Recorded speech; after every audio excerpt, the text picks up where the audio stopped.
not disappointed so far. Out of the 5 games, 4 of them decided by 1 run.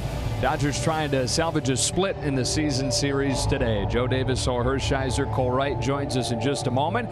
This first half comes to a close, and we're keeping an eye on that Arizona score. It's probably too early to scoreboard watch, but the Dodgers within a half game and a chance to play for first place if they can win today. You know what? Back on May 8th, they were 9 out. This team looked like it's not going in the right direction, but now they could be in first place by the end of the day. That's quite an accomplishment. Several Dodgers will pile onto a plane, fly to D.C. for the All-Star game Tuesday. They'll do that tonight. You've got Matt Kemp, you've got Kenley Jansen, Ross Stripling, and Max Muncy, who's headed there for the Derby. Well, you see, it's a very well-rounded team, not only going to the All-Star game, but here with the Dodgers. You got one guy out of the bullpen, one guy out of the rotation, one guy from the infield, and one guy from the outfield. So that is a nice projection going into the second half. And you've got some All-Stars on the men today with Clayton Kershaw on the mound.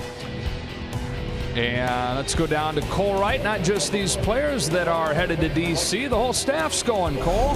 That's right, Joe. Thank you very much for that introduction. And just one game left until the All-Star break, but no relief for skipper Dave Roberts. As we know, he'll be headed to D.C. He'll be heading up that National League roster for the senior circuit. And I asked him how much of his focus right about now is dedicated to that National League team. And he told me, in all frankness, 1%. I have a game to manage against the Anaheim Angels, but once that game wraps up, that focus will shift to somewhere between 85, 90%. No doubt about it. Dave, he knows where his bread is buttered. He has that going for him, which is nice. Expect big things out of this ball club today. All right, Cole, as his first half ends, the Dodgers and Angels with Clayton Kershaw, who's looked better and better with each start off of the disabled list. He faces Dak McGuire of the Angels with the first pitch coming up.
Very good.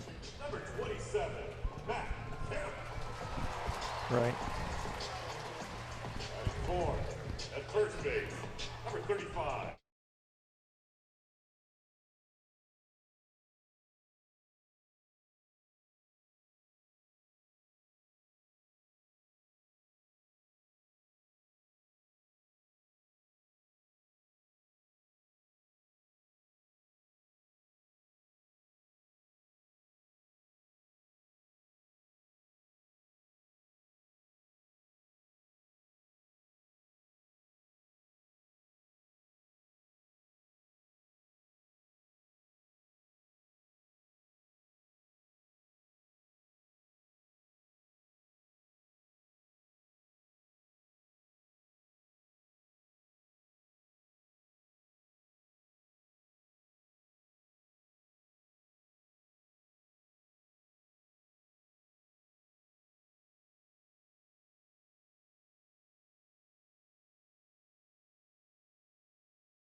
On Friday night, it was all about Max Muncy. He was involved in all 3 Dodger runs and then started the double play that finished the 3-2 win.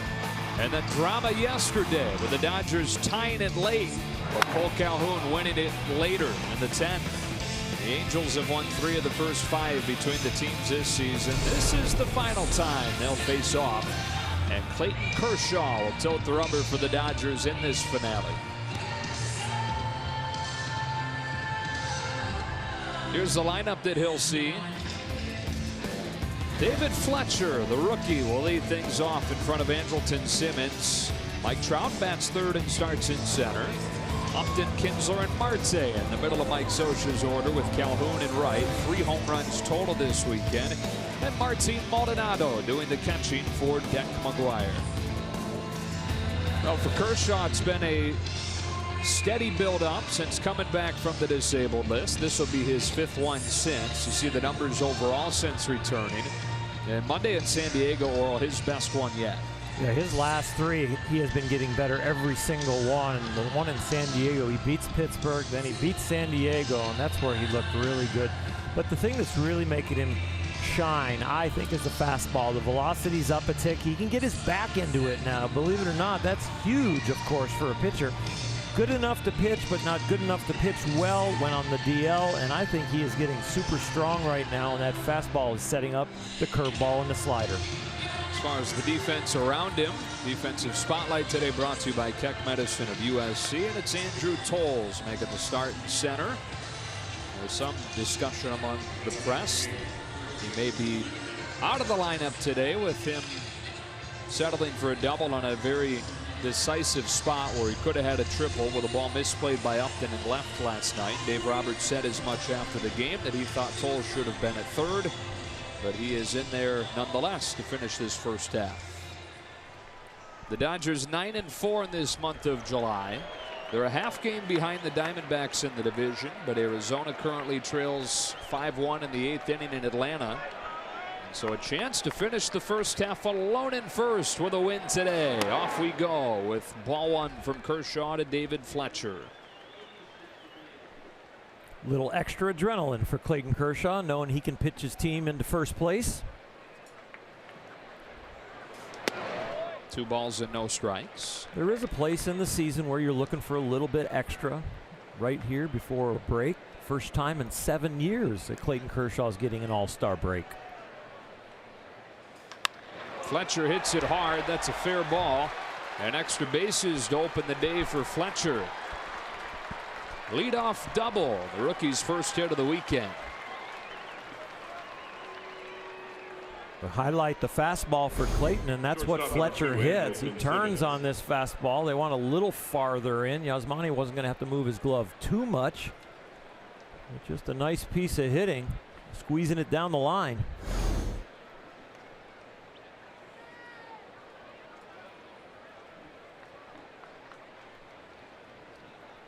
Here's Simmons.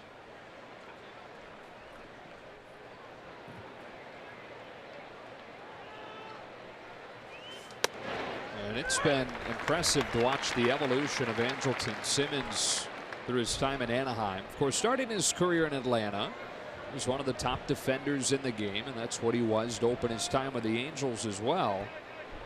But he has really turned himself into a threat offensively. In his 3rd year with the Angels. Here he bunts it in the air. Grandal's going to catch it for the first out. Glove first. Today's closed captioning brought to you by Wiener Schnitzel. As they gift Kershaw the first out of this one. And with a man in scoring position and one away, here is Mike Trout. Lately, this Angel lineup is starting to look a little longer. Cole Calhoun down near the bottom of the order with Clayton on the mound, but he's been super hot. Mike Trout looking to get hot against the Dodgers, but is always a threat. Simmons with the hot bat. Upton a big hit yesterday. And so all of a sudden, you look at their lineup and you go, you know what? This is not going to be the anemic Angel offense today. Looking a little more like they did over the first couple weeks of the season. They got off to the best start in franchise history at 11-1. On a 1-0, Trout takes ball 2. You bake together the ups and downs of the season they've had, and as far as runs per game, they're right at average.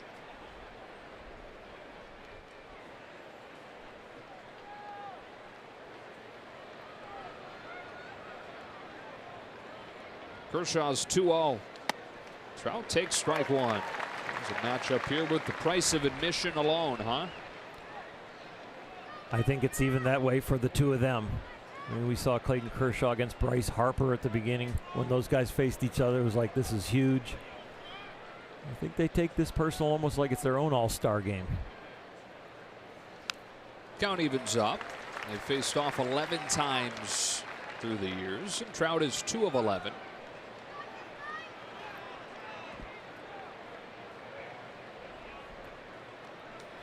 Always makes you feel good on the mound when you get the best hitter on the other team out. You feel good about your stuff. You feel good about the possibilities of the day.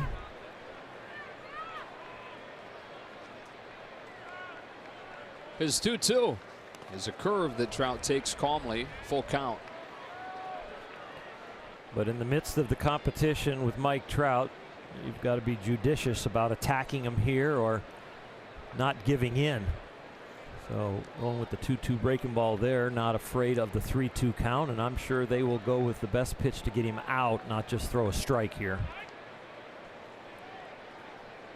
Fletcher is second, 1 away. Kershaw to the plate, 3-2. Trout takes ball 4. Leads baseball in on-base percentage, and even though he's had a few stretches where the average hasn't been pretty, because he refuses to chase, that on-base percentage remains elite. The Angels have him at first and second, and Justin Upton stands in.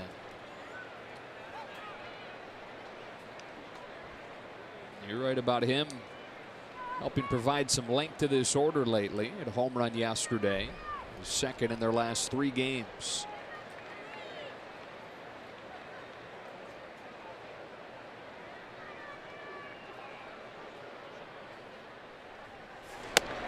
Strike one.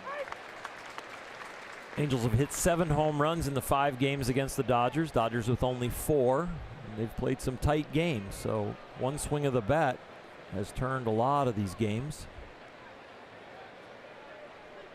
Tight and low scoring. Curve falls in and it's 0-2. They played those 5 games and only 15 runs both sides.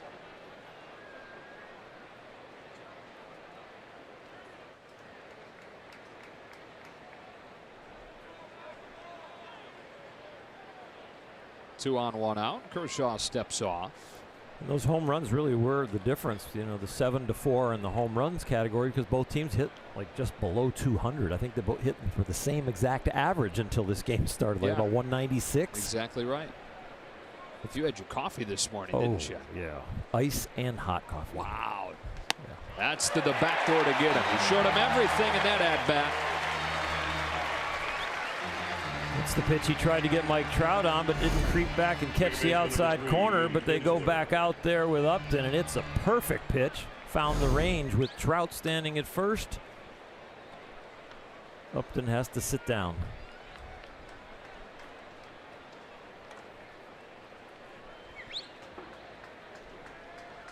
So Kershaw with a chance to get out of this first inning with no damage as Ian Kinsler comes up. 1 for 5 yesterday, and the Angels 5-4 win.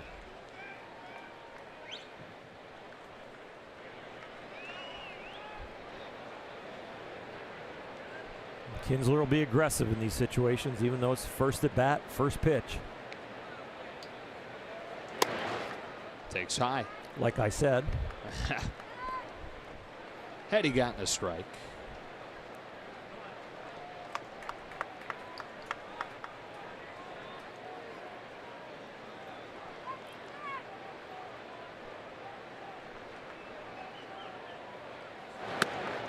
Off of Grandal's glove, the runners hang on, and it's 2-0. Osmani was trying to save that pitch from being low, keeping as much of his glove in the strike zone as possible, trying to catch it in the webbing. That's why it got away. He is awake and he is concentrating. That was just part of the strategy, just couldn't get it.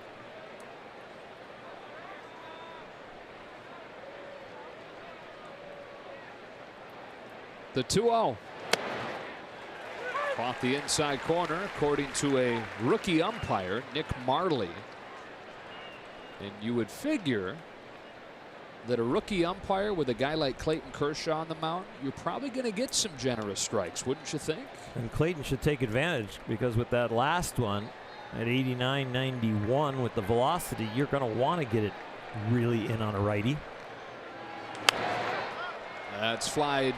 Foul ground at third and becomes a souvenir to even the count. Went right back in there. Understanding that Kinsler has to be sensitive to that pitch now. The umpire might be sensitive to give you a little extra. Osmani and Clayton go right back inside there, up and in. You figure it's only human nature, right? You're in the majors trying to prove you belong. If you're the umpire, you don't want to make Clayton Kershaw mad. The pressure was with when Trout was in the box. Yeah, right. Which way do I go? Which way do I go? 2 on, 2 out, 2-2 is spiked. Good stop, Grandal.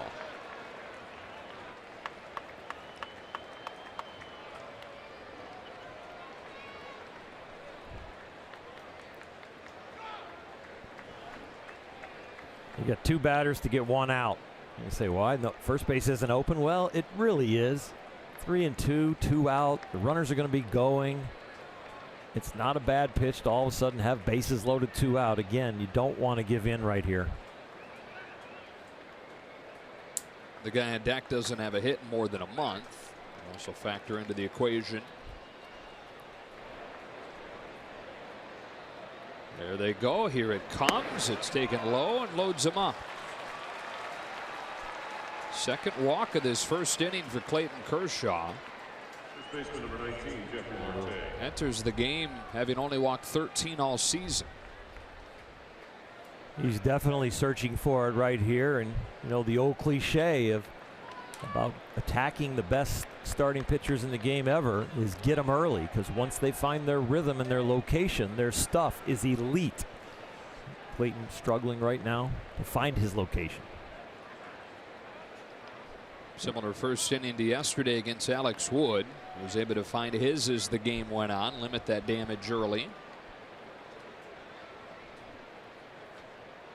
Kershaw to Jeffrey Marte. Swings away and grounds it foul.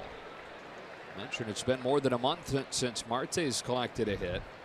How about this? He goes 4 for 4 on June 4th. He's been back and forth between the majors and the minors since, and doesn't have a major league hit in that span.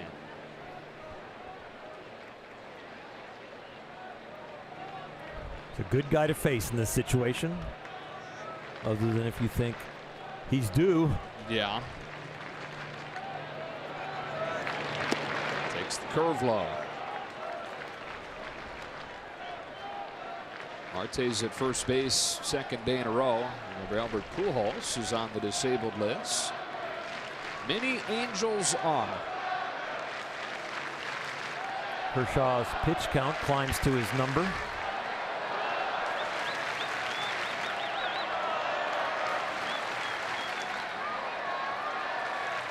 Is 1-1. Perfectly done with the slider 1-2. He found the range on the fastball after walking Trout. He found the range on the slider right there after walking Kinsler on that pitch. And in a freeway series that has been so tightly contested, we've not had to wait long for a big moment in this game. 3-2 on Friday night, 5-4 yesterday. 4 of the 5 games so far decided by 1 run.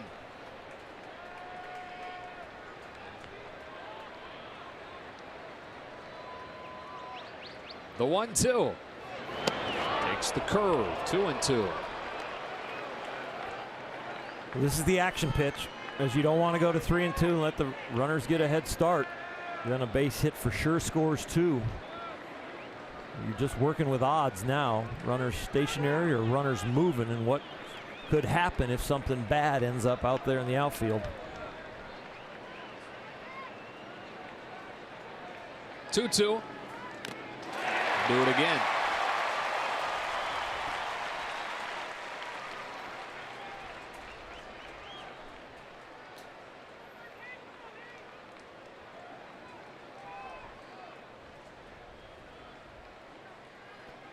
This at bat can turn Clayton's whole day. You get off to a good start, come out of this jam, and we've seen him come back with like 6 and 7 pitch innings after this because the pitch count's up, but he gets out of it. And all of a sudden the day turns around, or maybe it falls on the Angel side. Another 2-2. Another foul ball. Kershaw's next pitch will be his 27th. This is the most that he's thrown in an inning since coming back from the DL. Curveball is 1 for 4, so he's not locating that. The slider is about 50%, so it's not something you can just automatically trust. He's going to need to find one of those two, I think, to get him out.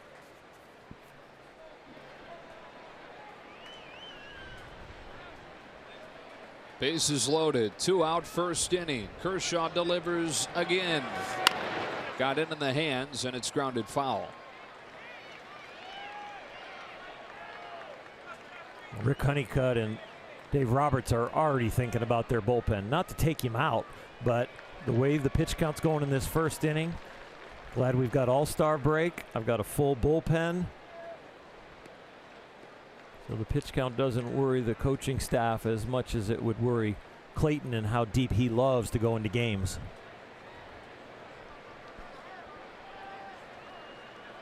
Eighth pitch of the AB for Jeffrey Marte. It's another 2-2. Good take from Marte on a slider. The count is full. Now the Angels The one thing they've done consistently well throughout the season is avoid strikeouts. And they really made Clayton Kershaw work in his first inning.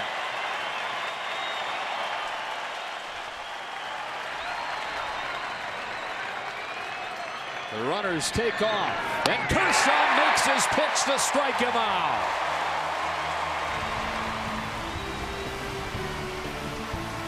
He's back against the wall. He rises to the occasion again.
Get ready to bat for the first time with this lineup. That has Jock Peterson at the top of it. Then Max Muncy, the all-star Matt Kemp. Cody Bellinger's the cleanup man. Grandal catches. Towles plays center. And up the middle, it's Chris Taylor and Kike Hernandez. The Dodgers today face Dak McGuire, who's a converted reliever that threw 3 shutout innings against him in the start on Saturday in Anaheim. And those 3 innings had 6 strikeouts, but aided a little bit by the lighting. I think the Dodgers this second time around, now they know his stuff. They've seen him. It's going to be fastball, slider, curveball mainly. He's a fastball slider guy, but trying to throw more and more curveballs because that's where the league hits him the weakest, under 100 on the curveball. Peterson to lead it off. Boy, he just missed winning the game in the bottom of the 9th yesterday. Here he takes ball 1. The Angels defense brought to you by Keck Medicine of USC. And one of the things that they've been built around is the defense. That showed up last year. This year they're just middle of the pack. Strike 1. They've got Gold Glovers all over the field. Got Maldonado behind the plate. Simmons at short. Kinsler at second is 1-1. Trout has improved himself as a defender. And in right, Calhoun's got a Gold Glove under his belt. So it's surprising that they've only been middle of the pack.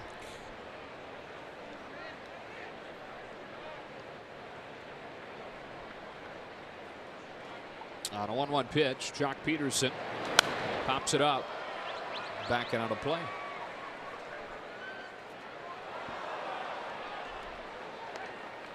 Offense trying to get it going. It exploded all the first few games of this month.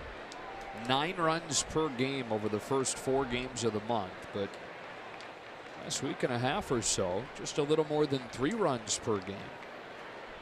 On a 1-2, Peterson reaches out, flips it foul.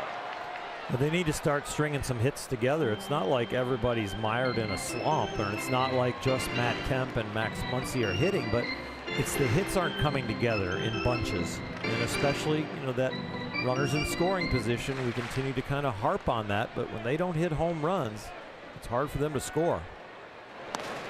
That one hits Peterson in the back foot. He goes from a 1-2 hole to first base with a hit by pitch. McGuire trying to bury a curveball a little bit more down the middle, but pulls it down and in. Just a routine check swing from Jock, gets him hit on the foot. So here's Muncy, who's continued his wonderful first half this weekend with a big night on Friday. Double and a walk last night. While he won't be an all-star, he will be in tomorrow's home run derby.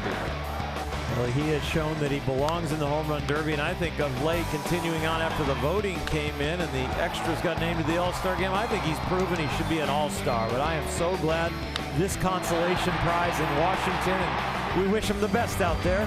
Hope he gets by the first round where the nerves are calmed, and then you can see exactly who Max Muncy is under pressure. Face off with Javier Baez in that first round. He's ahead of McGuire 2-0. Leading the league in OPS. 22 home runs, even though he wasn't called up until late April.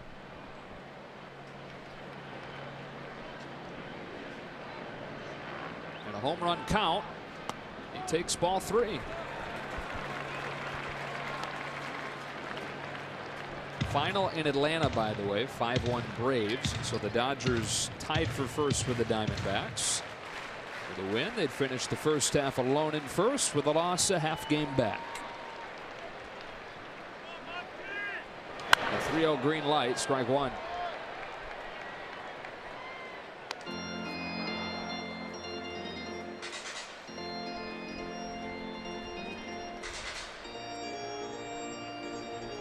From a chance with the Dodgers to a 3-0 green light going to the home run hitting contest. That's quite a first half for Max Muncy.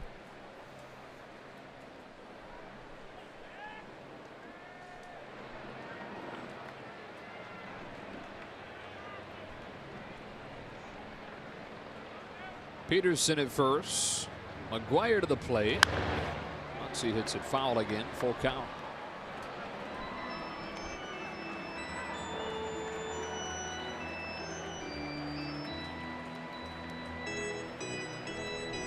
To think as recently as 2 months ago, as there were guys coming back from the DL starting to trickle in,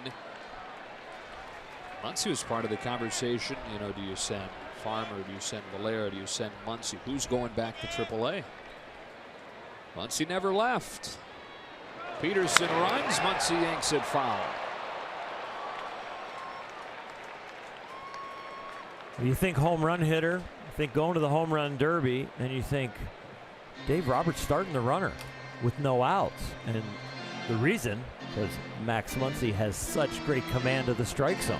And so you can trust your home run hitter that actually approaches the game almost like a leadoff hitter or number 2 hitter, but with serious power.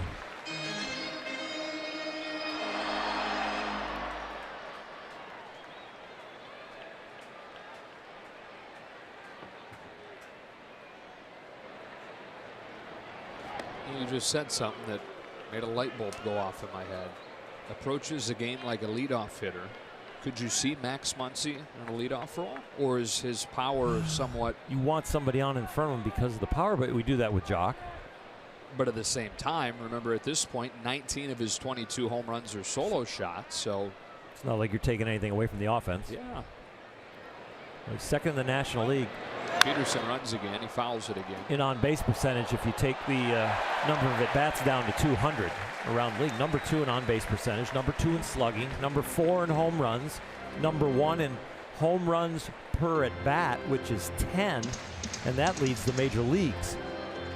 Right now it's a split between Chris Taylor and Jock Peterson in the leadoff role. And look, the offense has been one of the best in the league, so it's hard to dispute what's going on, try to change too much. Just an interesting thought that sparked when you used that word. You're going to have 4 days to think about it. I am. That's all I'm going to do. Liar. That and nothing else. You know, Taylor on base percentage a little bit above league average. It's been better lately. He watches that one drop over the outside corner for strike 3, and Peterson's out at second, 2 gone. Never mind on the leadoff thing. Never mind on the great plate discipline either. Good pitch by McGuire. It sure was. Let's take a look at it again. Yeah, 3-2 curveball. And rookie umpires are always going to get griped at when a big league hitter punches out because they think they've got a little bit more room to gripe. If Max really thinks it's a strike when he goes back and watches the video replay, he'll probably come back up and apologize. He's that kind of guy. But if it was wide, he might give a chew on his ear a little bit. They're empty for Kemp. He takes a first pitch fastball for a strike.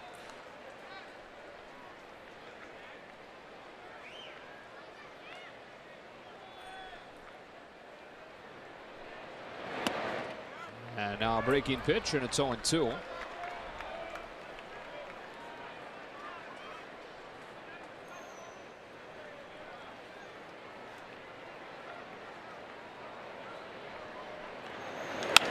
Bullet to left, right at Upton to end the inning. We've played one at Dodger Stadium. No score. Final game of the first half.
Well, you know, with Clayton, when he gets it going, it's like unhittable and unstoppable.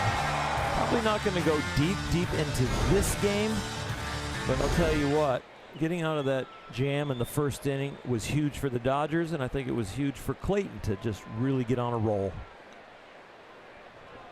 And faces the hottest hitter the Angels have in Cole Calhoun, who's revived his season. The game-winning home run last night, his 3rd of the weekend, his 6th in July. Calhoun over the first 2 months by many measures was the worst hitter in baseball and tried so hard, took so many swings to try and get himself out of that funk that he injured his oblique, wound up on the DL. That wound up being the best thing that happened to him. It's foul. It's 0-2. So he has to go down in the DL, stop all this extra work that he's doing. But it gave him a chance to reset mentally. And then once the oblique began to heal, gave him a chance to work on a few things in his stance and in his swing. And he has put it all together since coming back.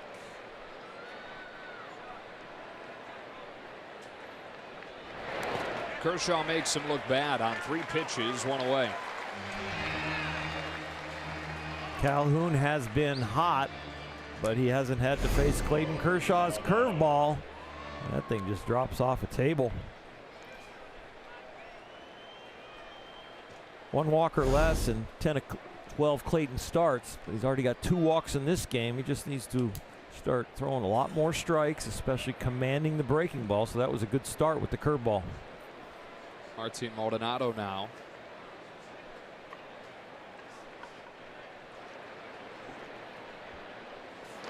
Four pitches, all of them strikes. After a first inning where he threw more pitches than any other inning this season for him. Only 9 of them. But like you talked about, how often do we see him follow a rocky inning with a very quick one?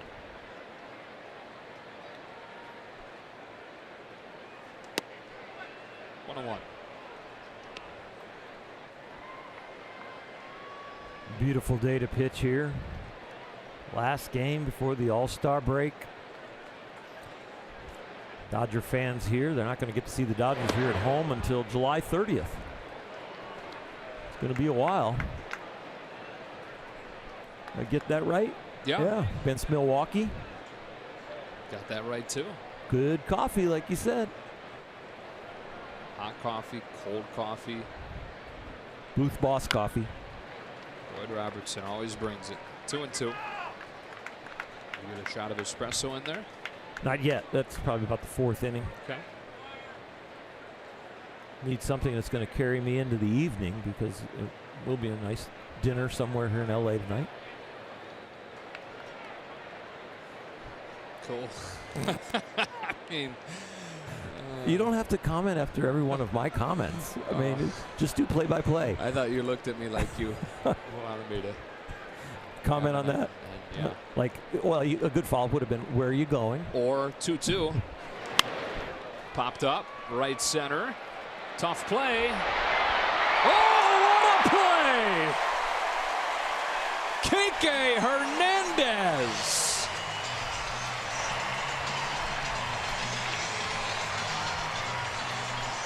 I think he had coffee from Puerto Rico, because he never gives up on this. As we take a look at our Morongo slow-mo cam, and boy, great job by Kike, and nice job by Matt Kemp avoiding him. That would not have been a lot of fun. Guy leading your team with runners in scoring position, hitting one of your best defenders that can play all over the field. Beautiful play. And now a strike on deck, McGuire. Fun to watch.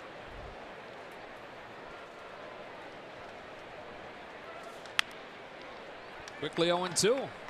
Chris Woodward always tells me when I'm watching him hit infield practice with all the different guys, he goes, people have no idea how good Kike Hernandez is. The things that he can do with his arm, with his body, with his fielding ability, the hands, because you just don't see it in a game because you don't get the opportunity. Well, we just did. Kershaw with a 1-2-3 responsive inning on 11 pitches after the 29-pitch first, with a little bit of help from Kike Hernandez. Wow, what a play.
Watch every out-of-market regular season game live or on demand.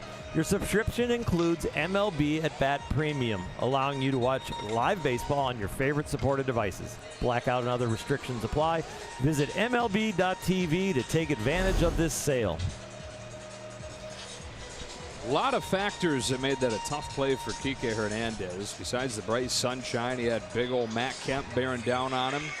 And not to mention the distance he had to go for it. Fantastic. Just absolutely fantastic.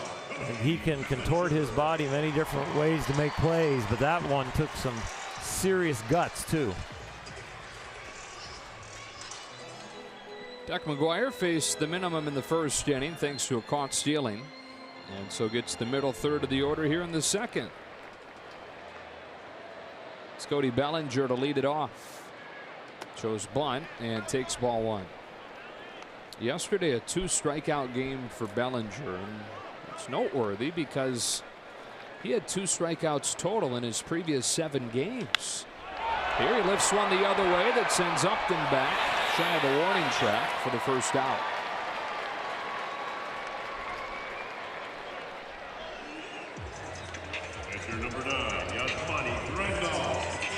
No score in the second. Up comes Grandal.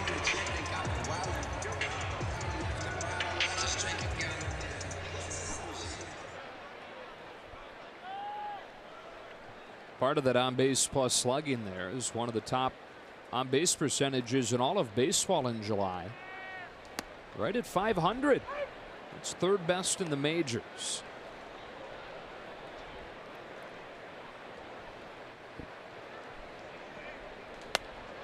Behind McGuire 0-2.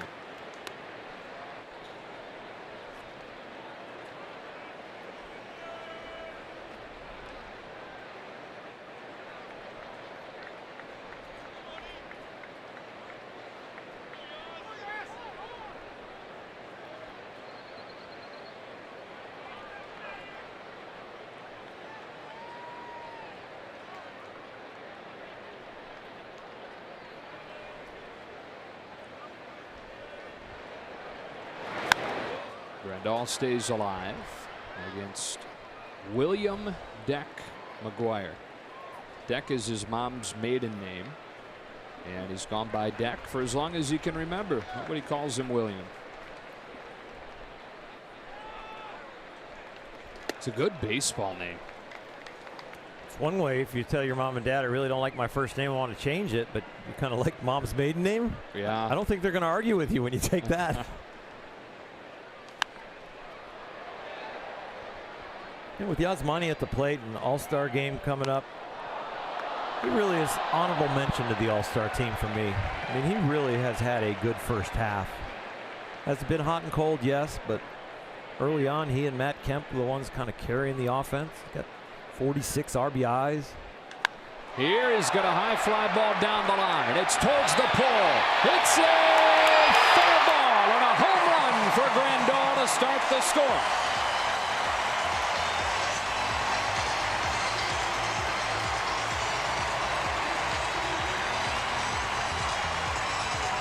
You mean 47 RBIs? I did. Yeah. Missed it by that much, but Yasmani didn't miss it.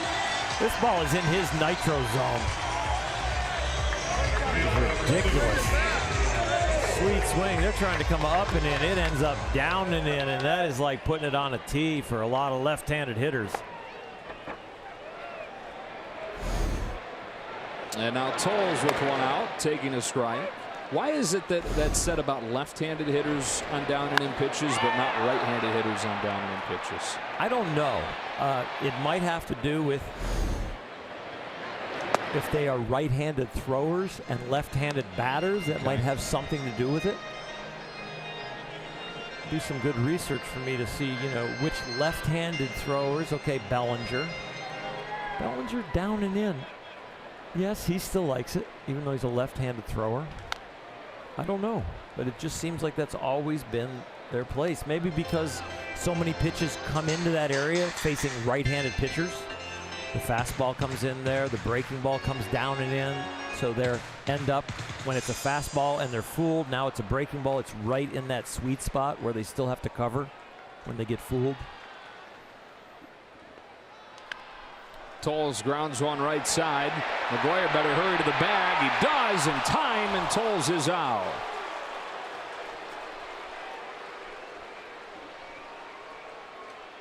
Second half conversation with Turner Ward around the cage. Yeah. We're going to ask him about down and in nitro zones for lefties, and this is a close. That little stumble might get, but then Deck coming off the mound takes an odd route. Oh, Andrew, watch your hands. We're going to get under the headsets and listen to New York's view of this play. Oh, he's stunning. Oh, yeah, and he paid for it, too. That got right on his hand. Andrew's going to have that looked at, but if you get stepped on, you know you're safe. That's true.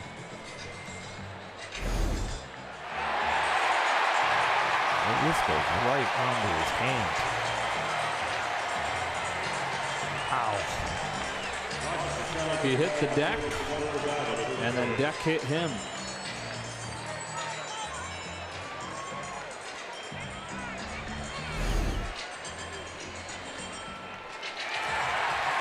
There's the official call. Infield single for Andrew Towles.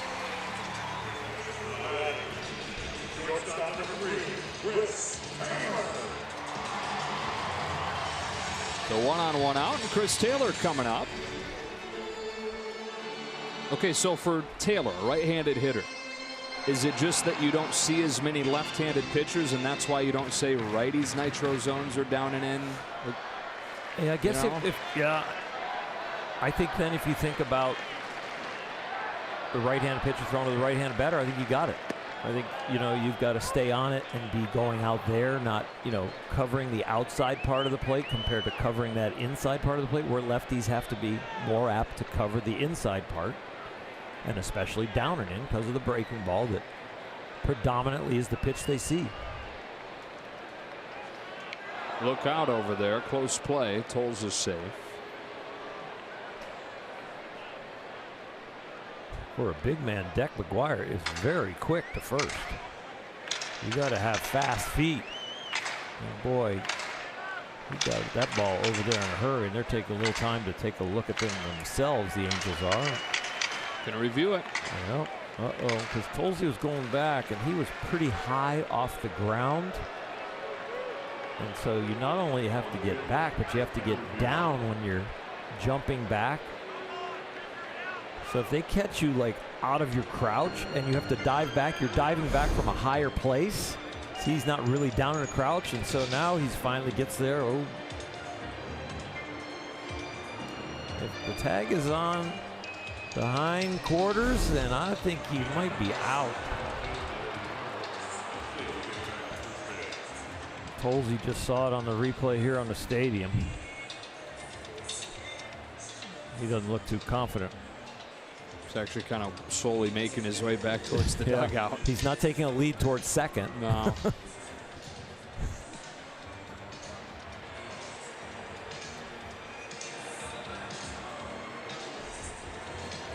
He's been involved with a few close plays, as Andrew Towles, how he got on. He was very fortunate the spikes don't get him on that one. And then this one right here, they just got to verify whether the glove hits him or not whether the tag was there in time. I got to make sure it wasn't a phantom tag.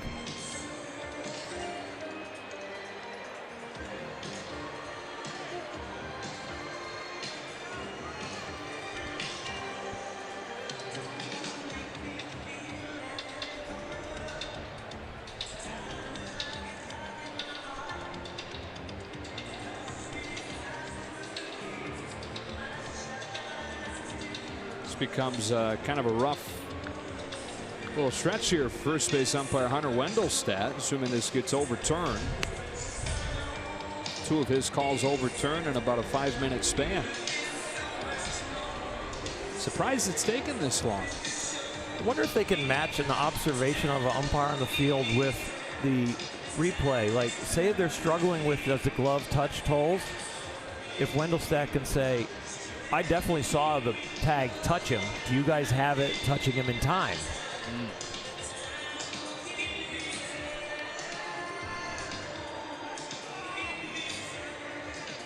This is one of the longer ones of the year.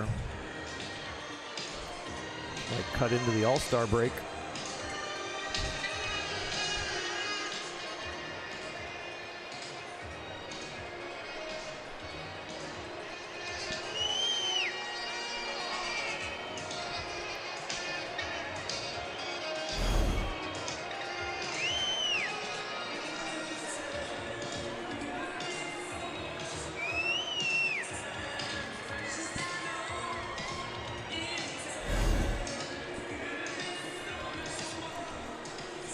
Here comes. Safe. All right. I don't think they could determine that he got tagged. Mike Scioscia very clearly pleased by that. So Towles gets to stay at first. It's 0-1 on Chris Taylor.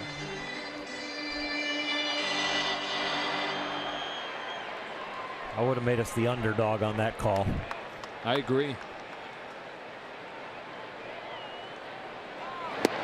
1 ball and 1 strike.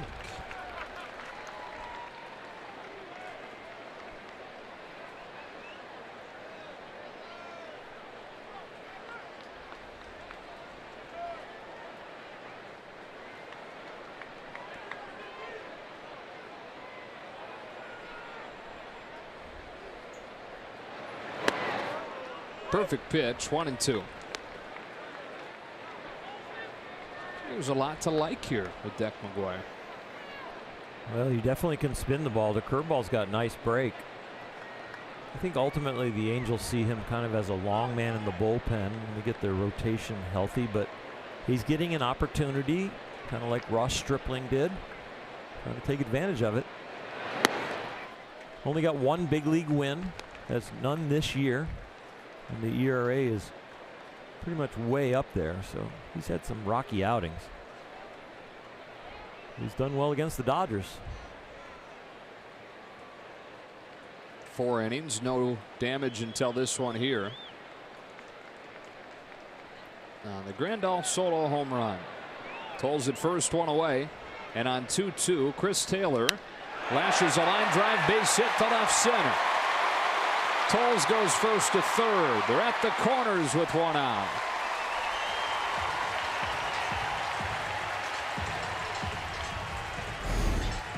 Well, Dodger offense has been missing this, stringing hits together. The first one's a home run. All of a sudden you get an infield hit and then a base hit to left. First and third, runners in scoring position. The next situation they always want to improve on.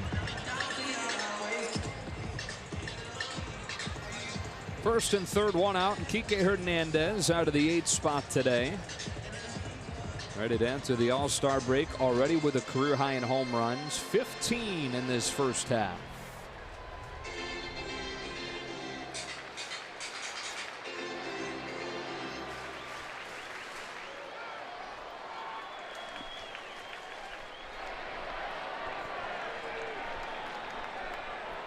Hernandez swings and misses at a breaking pitch, strike 1. Go back to that play that he made for the out in the second. It was a long way to go, and then you got a possible collision at the end that both these guys dance out of the way. Kike with a little bit of a breakdance move. You said during commercial kind of looked like somebody just scored a World Cup goal. Exactly. He just forgot to rip his shirt off. 1 ball, 1 strike. He did that during BP yesterday. Early BP. He and Chase Utley both took shirtless swings. They're on the same diet, and so it was equally impressive. Low carb diet. It's Chase's diet that Kike's adopted. Like father, like son. 1 ball, 1 strike. Here it comes. Hernandez watches it clip the corner, 1-2.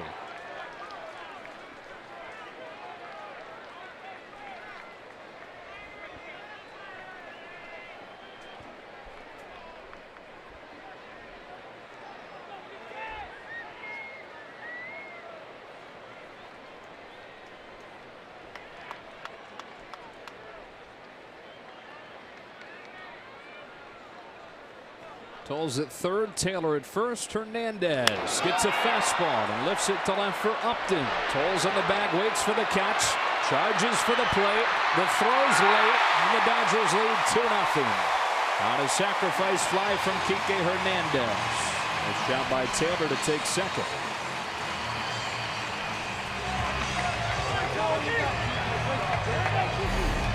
Dodgers put pressure on Upton's arm, and with Clayton Kershaw coming up, they're going to expand what they run on. If they were more in the middle of the order, maybe they don't go on that short fly ball, but with the pitcher coming up, Chris Woodward wanted to get it in then.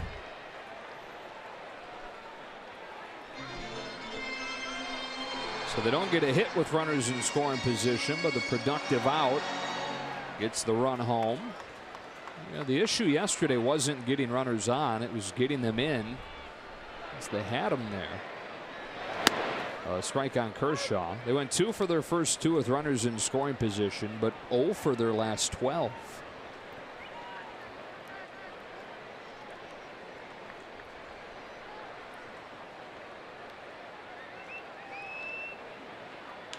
Kershaw with a base hit to right. Taylor off and moving with a crack of the bat will score easily. Clayton Kershaw with an RBI single. And now the throw to first gets by Kinsler, and Kershaw's in scoring position.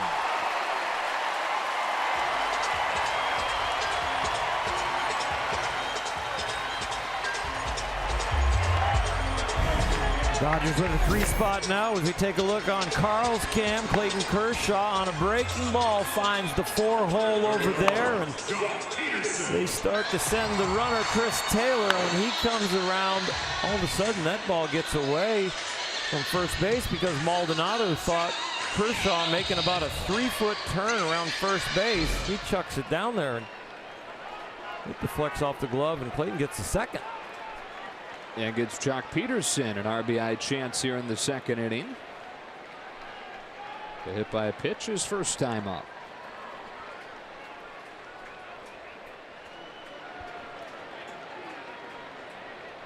And it's ruled an error on Maldonado with Kershaw advancing to second. First pitch change up, 1-0.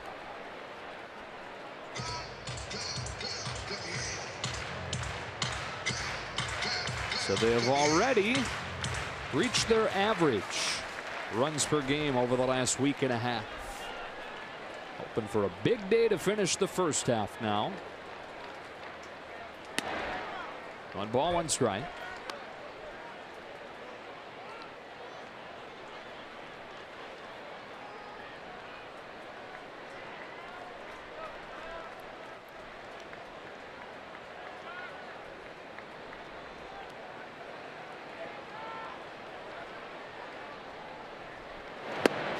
Two and 1.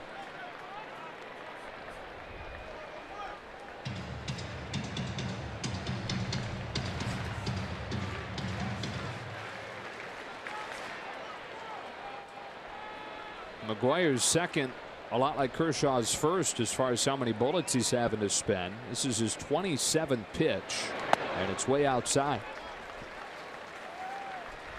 It definitely takes more out of you the deeper you get in the game and you have that big pitch count inning. Clayton getting in the first, coming out of warm-ups. Doesn't feel good as far as building your pitch count then, but you definitely have more endurance. Problem for McGuire is he's not equipped like Kershaw is to survive an inning like that. Converted reliever. He walks Peterson. First and second with 2 out. 5 of the last 6 have reached against him. The lone out in there was a sacrifice fly that brought home the second run. Charlie Nagy going to pay him a visit. The Angel pitching coach. A lot of his career was spent in Cleveland, where he was very, very good. When you look at Deck McGuire's career history, it doesn't look like a guy that at one point was the 11th overall pick of the draft out of Georgia Tech in 2010. And the reason it doesn't look like that is he's been with 7 different organizations since then. 7 organizations in 8 years. That actually includes a year in the Dodgers system. Spent 2015 split between AA and AAA with the Dodgers. The fastball's solid as far as velocity. It just doesn't have a lot of life. With that visit, there is stirring down in the Angels bullpen as Muncy comes up with 2 on and 2 out and swings and misses, strike 1. It's Noe Ramirez, a local guy out of Alhambra.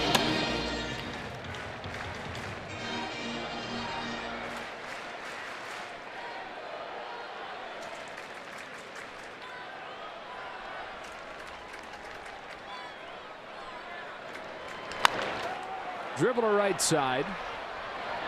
And the inning ends. But the Dodgers put up 3 in the second. It all begins with the Yasmani Grandal solo shot.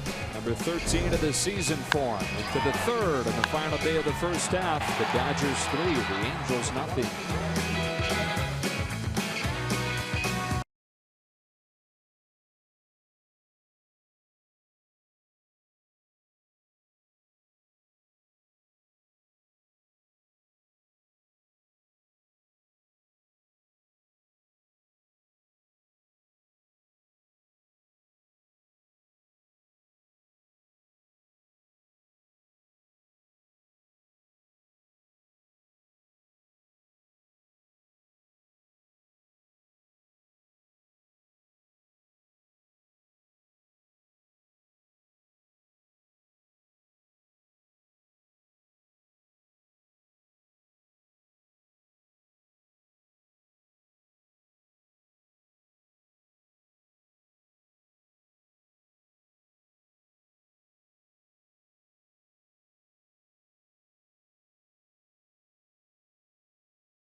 Dodgers baseball is brought to you by the Southern California BMW Centers. Hurry in today for the BMW Summer On Sales event for exceptional offers. Details at SoCalBMW.com.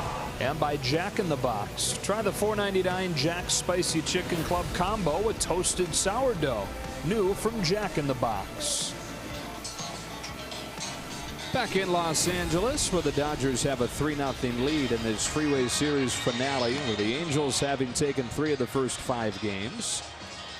Dodgers trying to salvage a split this year, like the teams did in the 4 games last year. This is the most played interleague series there is. 120th time these teams have met. Back to '97 when they opened interleague play officially. It's when the official meetings began. They first met in an exhibition game in 1962. It was in Palm Springs, where the Angels at that point were holding spring training. The Dodgers stopped in there before the start of the season. Organizations played for the first time. Top of the order, David Fletcher looking at strike 1 from Kershaw.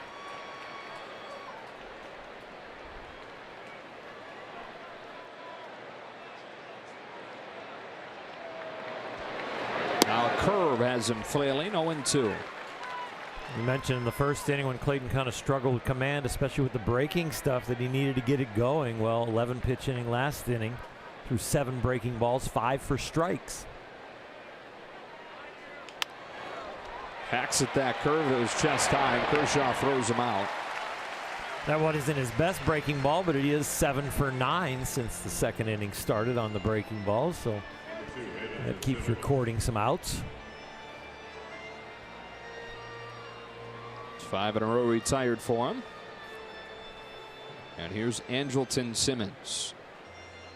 Andrelton combines the names of his older brother, his mom, and his dad, Andley, Myrella, and Elston.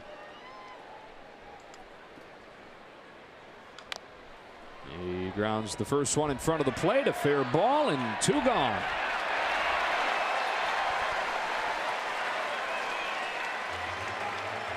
Like Scioscia's going to ask about that one. Probably going to ask the umpires to come talk about it. Is Scioscia the kind of guy that's going to make it a tough day on a rookie umpire? I think he could. I don't know if he would do it on purpose, but they've had a few calls that he's a little upset with. Close ones around the bag. The Andrew Towles pick off. I think he's going to say, this ball hit Simmons' foot. How can you not see that? Can you ask somebody else? And he's going to say, I didn't see it because it was 3 feet from there, Mike. It didn't hit his foot at all. It hit home plate and went forward, right? Yeah. Or are you playing the part of Nick Marley? Was I supposed to be Scioscia there? Whoever Nick Marley is, yes, I'm playing his part. That's Nick. Okay. Nick was right. I know. 2 out. Mike Trout. Strike 1. Nick is from Bartlett, Illinois, in the Chicago suburbs.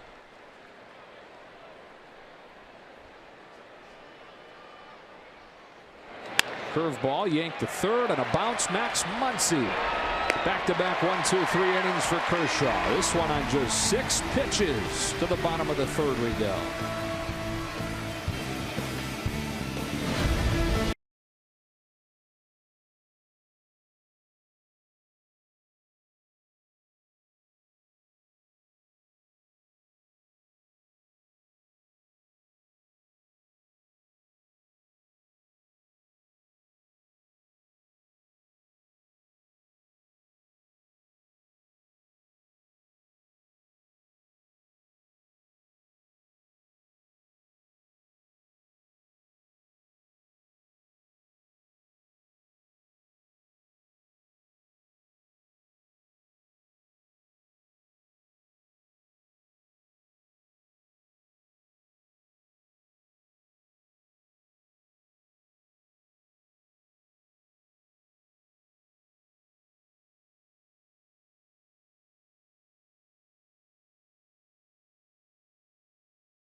All-Star game. This one finishes this afternoon. His first one since 2012. As surprising as the production of Max Muncy has been, I think most Dodger fans, they're very surprised with how great a contributor Matt Kemp has been. And boy, the Dodgers are glad to have him back. 3-hitter today. Hit hard his first time, but right at Upton and left. He leads off this 3rd against Deck McGuire. Strokes one in the air to left. We got it off the end of the bat. Upton is there, 1 out.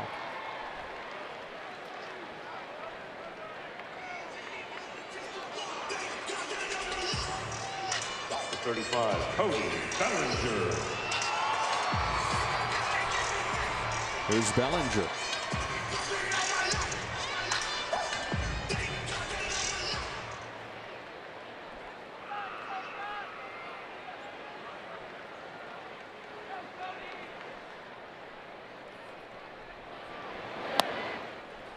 That's strike 1. We were talking during his first trip up there. One of the more impressive things during this good run for him the last couple weeks has been how he's limited strikeouts. He's among the leaders in all of baseball for stretches early on. But look how well that's dropped in this month of July. Down the line, foul. His approach at the plate now, his plate coverage, how long the bat stays in the hitting area. Even his two-strike approach when he's going up against a pitcher that he knows he needs to be able to handle the outside part of the plate and shorten up. He's really done a nice job going up there with multiple tools now. Evens a count at 2-2. Let's put that into perspective. His 15% strikeout rate this month. Major league average is 22%, so he's well below average, or above average depending on how you look at it. Full count.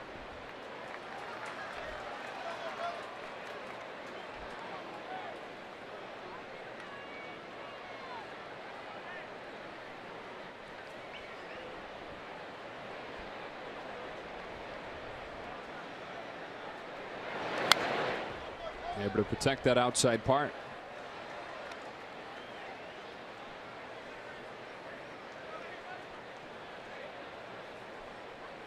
So much better balance now with that once the swing starts. And he's got that coverage out there. That ball was off the plate. Chases the fastball up here, and McGuire has his second K of the game. 2 away in the third.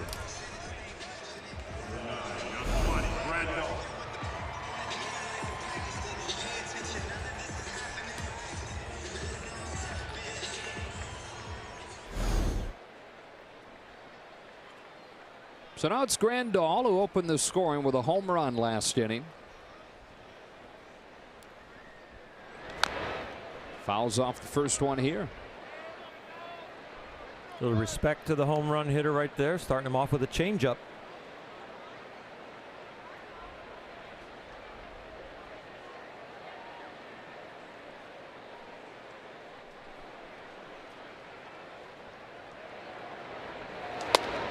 Fastball's done that a bunch lately.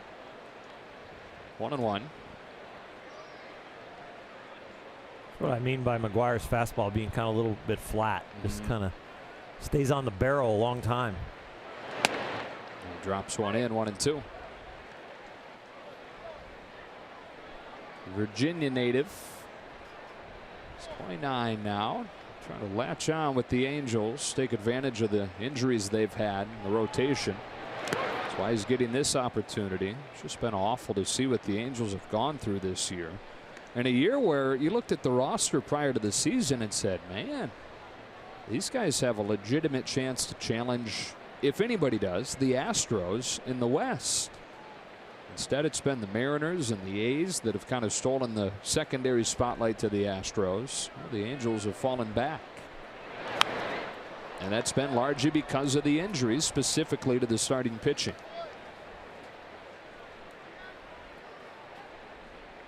A lot of those injuries aren't going to get healthy this year. They're long-term injuries.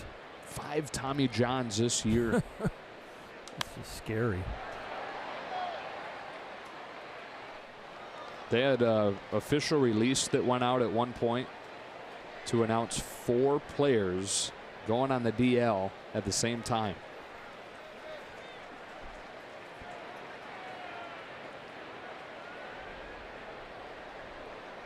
McGuire to Grandal with a 2-2. Good take on a fastball, and it's full.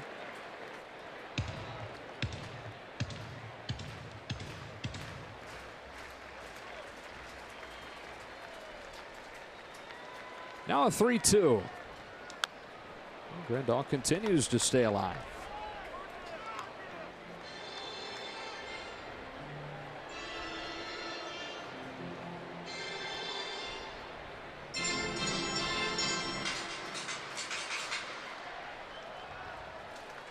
This will be the 9th pitch from Deck McGuire to Yasmani Grandal.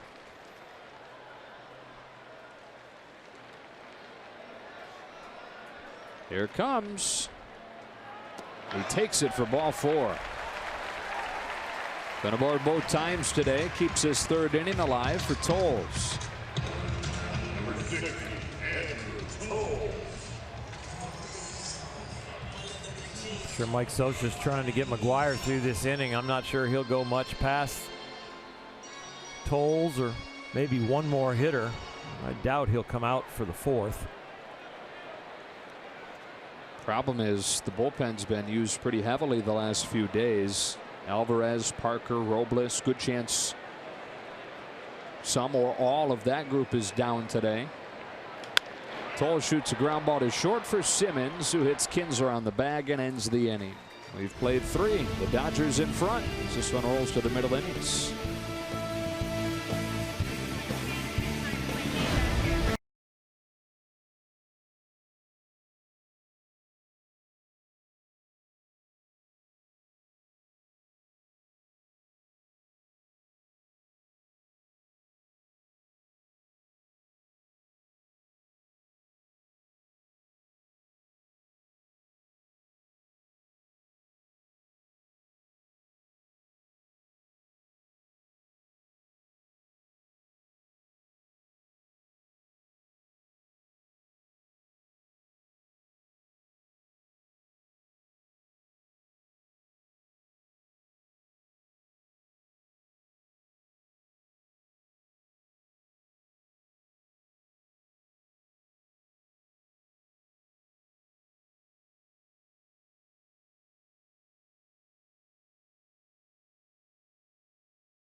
Dodger Stadium. Now, this is a weekend that celebrates cancer survivors, and it also pays tribute to the doctors and everybody that's helped keeping them alive. Now, the annual event has raised over $2 million in research grants in the last 2 years, and this year, the Los Angeles Dodgers Foundation will donate $25,000 to the good cause. Also, they will have an online auction that will be going on from July through August.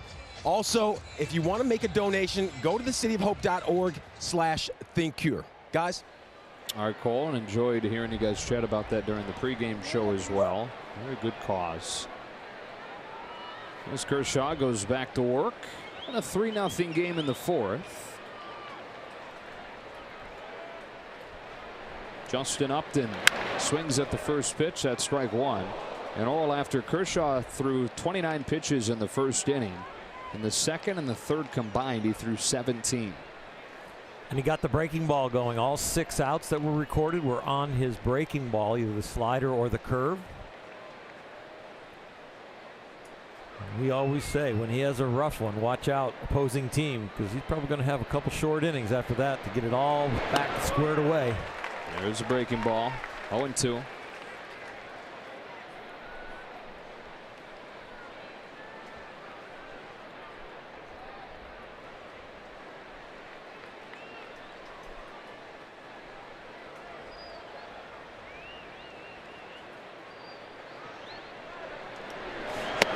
One and two.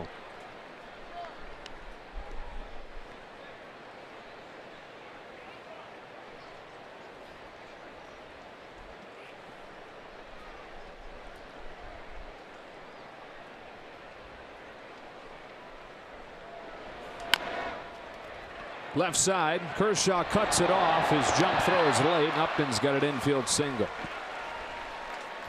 That's an outstanding effort from Clayton Kershaw, and just a little bit of trouble getting it out of his glove, or I think he would have made this play. Breaks off the mound, a little momentum for a left-handed starter, and see that, just that little bit right there getting it out of the glove. But boy, was that fantastic effort What an athlete, understanding where first base is, throwing the ball accurately, using the ground like a shortstop in the hole. That's what it looked like. One of those old Derek Jeter jump throws. Ian Kinsler with a man on and nobody out here in the fourth. Down the middle with a strike. Kinsler, very serious guy, always plays with an edge. Got it from his dad, Howard Kinsler. It's an old prison ward.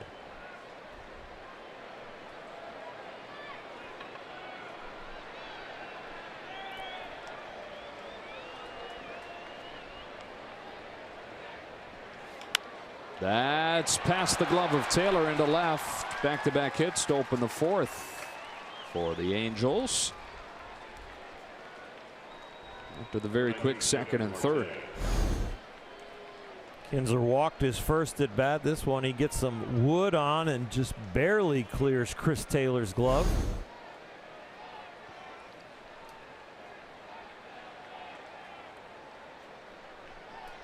And now it's Jeffrey Marte.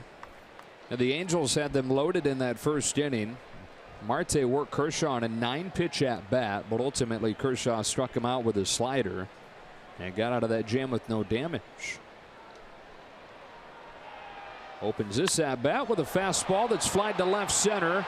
Towles drifting back at the wall, leaps up, but it's gone and it's tied. Jeffrey Marte's first hit since June 4th is a game-tying 3-run home run against Clayton Kershaw.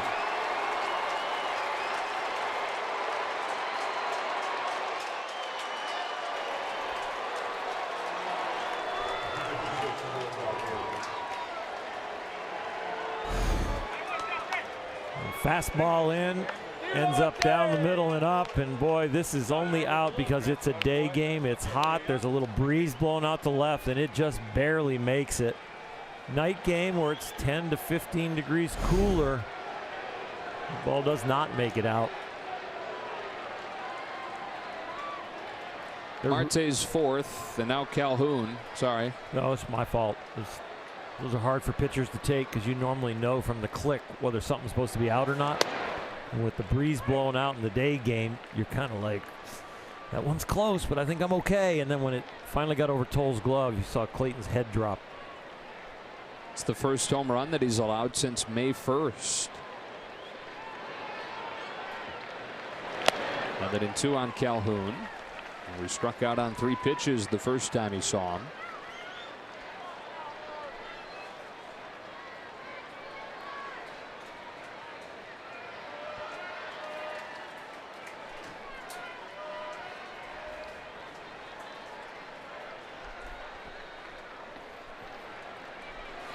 Strikes him out on 3 pitches again. Number 5 for Kershaw today, 1 away in the 4th.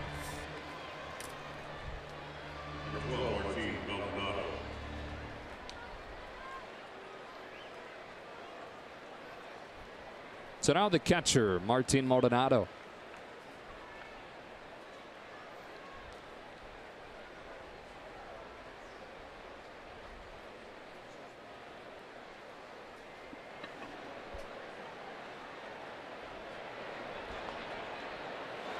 This is the second stint for Maldonado with the Angels, or at least with the organization. He was actually drafted by the Angels out of Puerto Rico, but then released after 2 years. Signed with the Brewers. And the Brewers traded him back to the Angels prior to last season. And he gets hit by this one and is aboard with 1 out.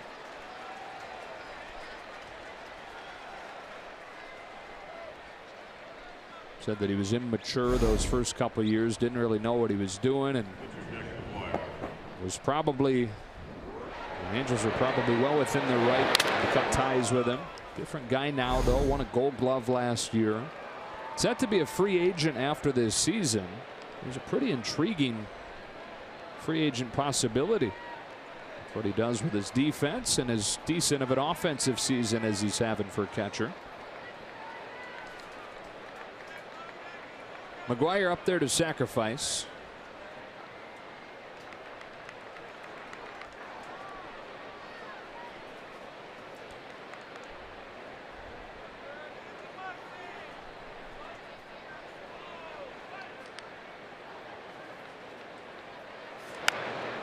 Pushes it to first. Bellinger goes to second. They get one, and that's all. But they do get the lead runner. 2 out.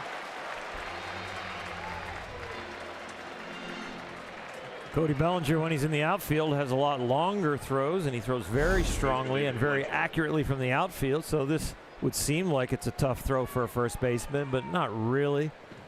Time for a nice crow hop. Strong, accurate throw, and almost get 2 out of it.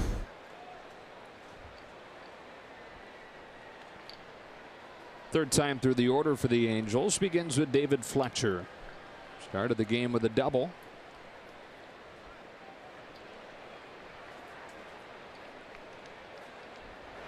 Strike one.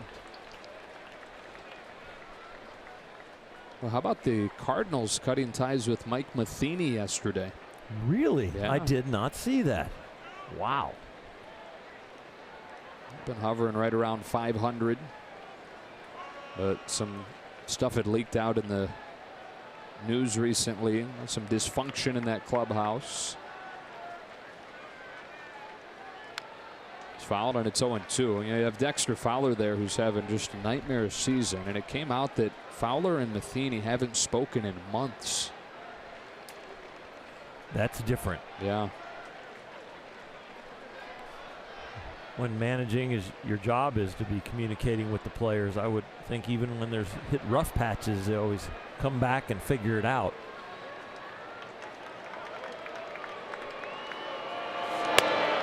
And the Cardinals last year finished with their fewest wins in a decade. They missed the postseason for a second consecutive year after they had made 6 trips in a row. Of course, that's the expectation around there.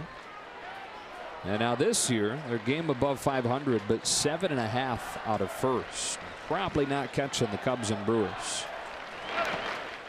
Fletcher lays off the curve, and the count evens 2-2. Joe Girardi is a name that's been brought up as a potential replacement.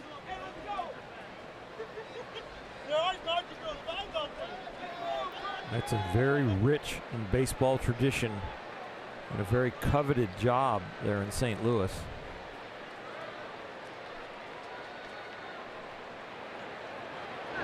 Kershaw's got a pickoff to end the 4th. But a new game on the Marte home run. Showing appreciation for all military by sharing a photo or video with the hashtag #HatsOffForHeroes. For each post, T-Mobile will donate $1 to support veterans. I can't imagine that any Kardashian is surprised that they have a giant turkey. With attitude.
Stadium.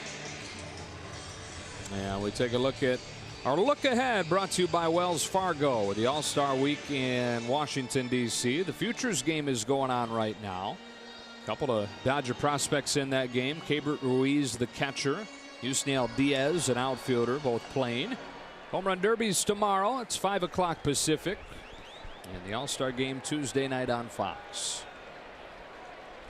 New pitcher in for the Angels, Noe Ramirez, with Chris Taylor to lead off the 4th. Strike one. Noe with that slashing delivery, kind of a low 3/4, very low, and whippy arm action. Fastball slider change. Relies a lot on his movement.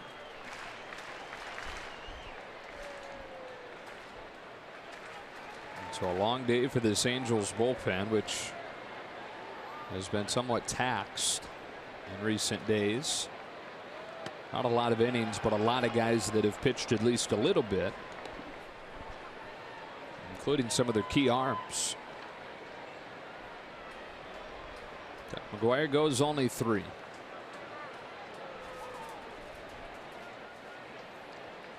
Through strikes, struggled to put people away.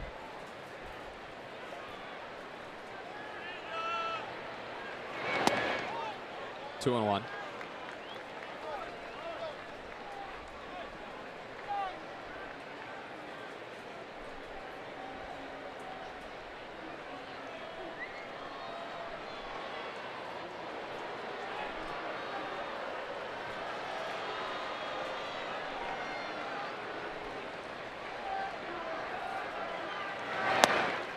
Good pitch to the corner, and it's even on Taylor. Chris is headed home to Virginia Beach for the All-Star break. Take a red eye tonight. He said it's a good thing that his mom and dad will both be at work so he can catch up on sleep when he gets there. And spend a few days resetting. Ground ball to third. David Fletcher across for the first out.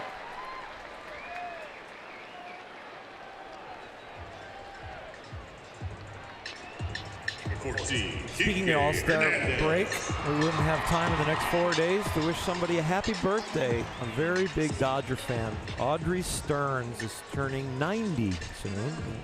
She's a huge Dodger fan and watches us all the time. Talked to her today, and I said I will definitely wish you happy birthday. Happy birthday, Audrey. Happy 90th. Kike Hernandez with one out. Takes strike one. Brought in a run his first time with a sacrifice fly.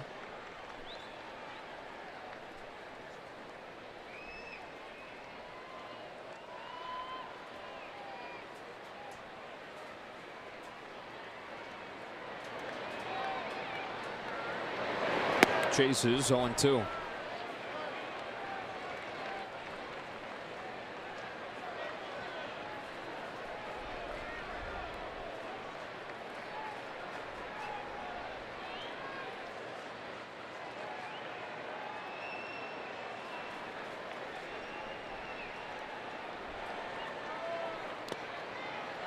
Mentioned the futures game and a couple Dodger prospects in it. Yusniel Diaz has a 2-run home run.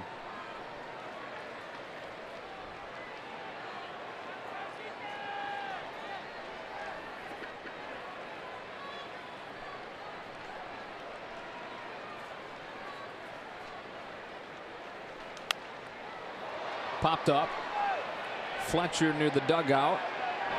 Has room, and Hernandez is the second out.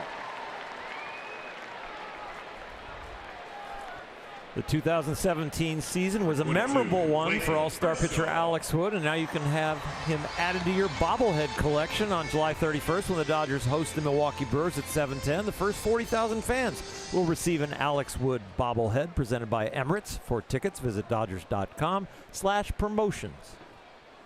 With 2 out in the 4th, here's Kershaw. Drove in a run with a single his first time up.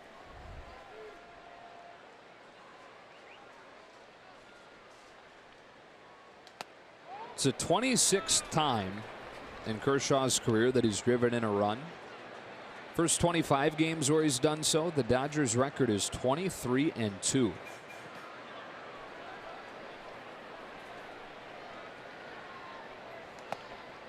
Two balls and no strikes. He's scaring him out of the zone with his swinging. 2 out, nobody on, 2-0 count. You can open up your swing right here. I like it. Let's get weird.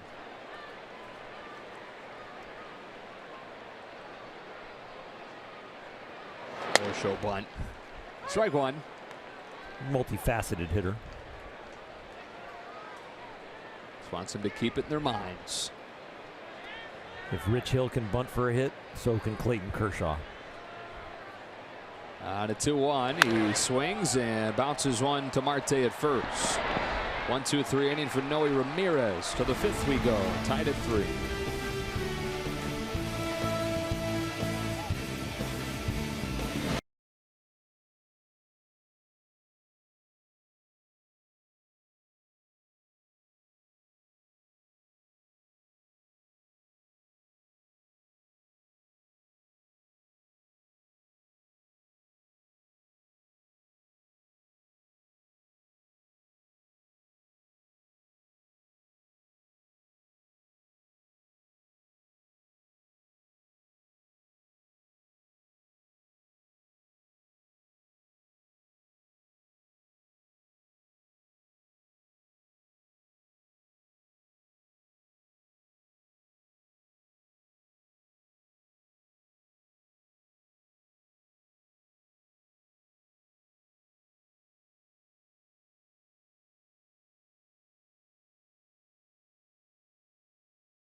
Empower the drive.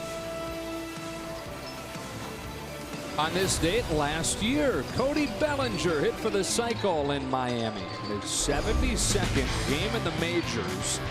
Became just the 3rd Los Angeles Dodger to do it. What an exciting year for Cody. The All-Star game, the home run hitting contest, his dad throwing to him. 39 home runs and a cycle. He will remember that year the rest of his life, but as we watch Cody continue to play, I don't think it's going to be his best year. I think he's going to have an MVP-type year someday. Part of that's his defense, which we've seen make a huge impact on this series already, with him saving that double play on Friday night to save the game. And we've talked about it.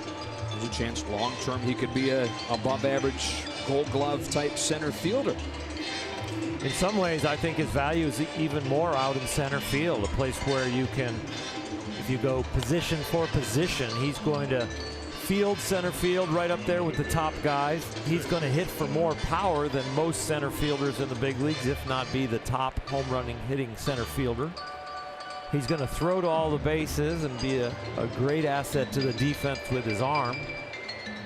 At first, he's fantastic and could win a Gold Glove someday, but first base is usually a place where you kind of put somebody that's struggling with a little leg problem, or somebody you want to rest, somebody that can play the position, play it well, but you can also use it as a place to hide somebody. David Fletcher, who was up there when the 4th inning ended, hits the first pitch that he sees down the line to left and foul. Oh. Ambushing Kershaw, as teams tend to try to do.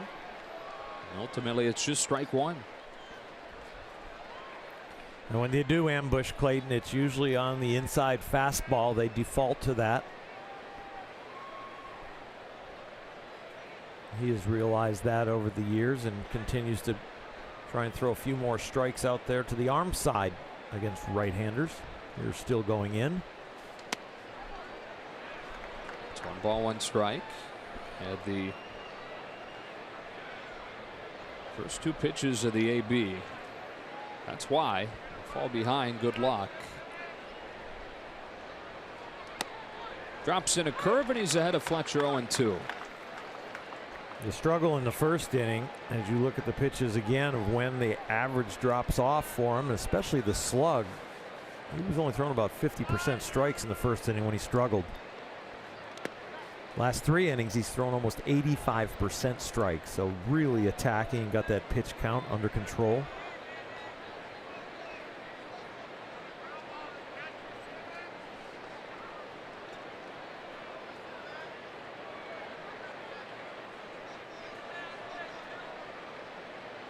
Here's his 2-2. Fletcher gets a piece of the curve. Well, if he's out in front of the fastball in the low 90s, and then you throw the curveball where you take 15, 17 miles an hour off, you are definitely going to be out in front of that. And you hope he's so far out in front that he swings and misses.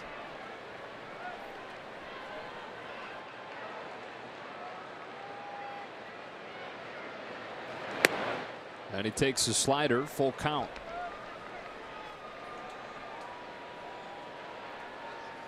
Five strikeouts, 2 walks. The blemish, a 3-run home run from an unlikely source, Jeffrey Marte. Helped him out there for the first out of the 5th.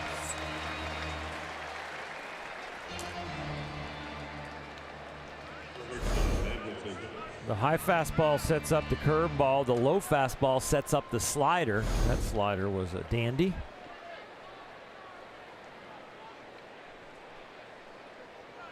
With 1 out, here's Simmons.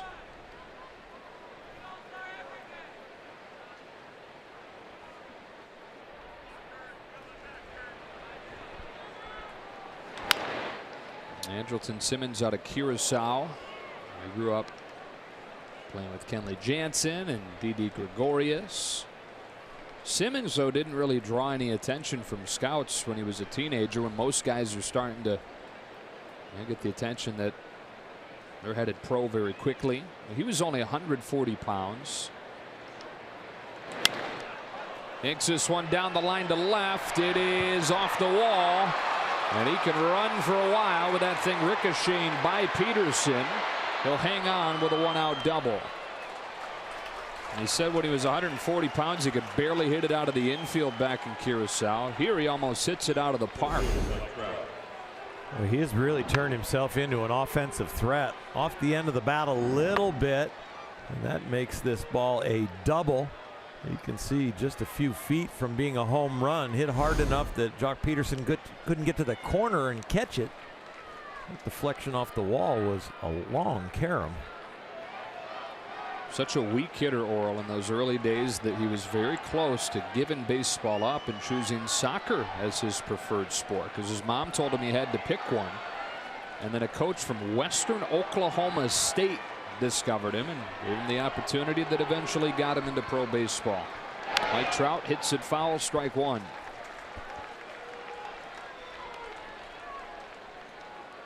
The natural progression: Curacao, Western Oklahoma State, the majors. I love it when you tell those background stories on guys that have gone different paths, because I think a lot of fans think the big league player kind of born with the silver spoon, world-class athlete right off the bat, always was the biggest or the strongest or the fastest around with the best arm, and a lot of them come from nowhere. Well, look at the contrasting stories with the man on base versus the man at the plate. Like Trout was that guy you mentioned. First round pick out of high school. Debuted in the majors when he was 19. At that point, Simmons is somewhere in the middle of Oklahoma. Fly ball the other way. That Kemp settles under it for the 2nd out. Simmons headed for 3rd. And a man at 3rd and a tie game in the 5th with 2 away.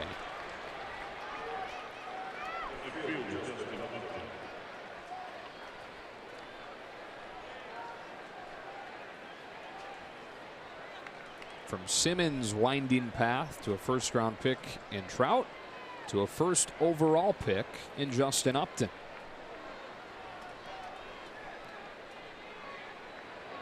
He came from a family where they made it look easy. His brother Melvin was the 2nd overall pick in the draft 3 years before him.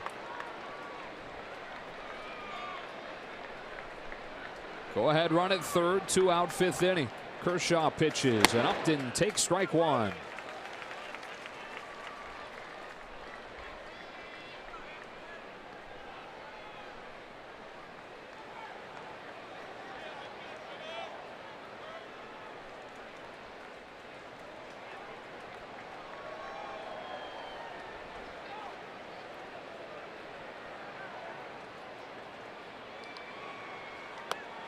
One ball and 1 strike.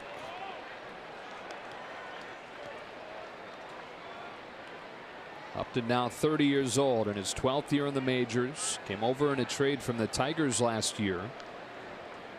And then re-signed with the Angels after the season. 5-year contract.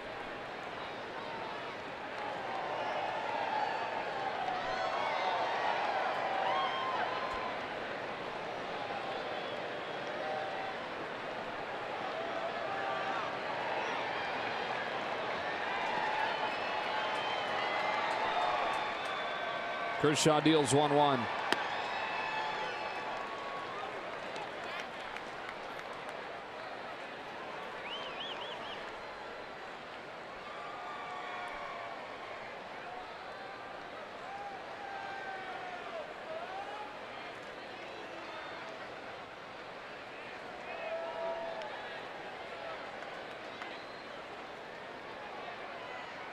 On a 2-1, Upton looks at a curve that just misses up, and so much for our theory about the rookie umpire having a gracious zone for Kershaw. If he hits it, it's a hanger, but he doesn't hit it. Looks like he catches a little bit of the strike zone.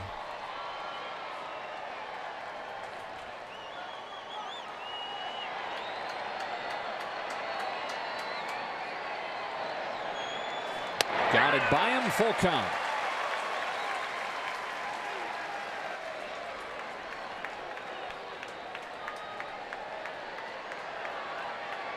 Kinzer due next in a tie game in the 5th inning. Kershaw was able to bully his way out of a jam in the 1st with a strikeout of Marte. Trying to do the same in the 5th with a go-ahead run 90 feet away. His 3-2 to Justin Upton. Curveball foul.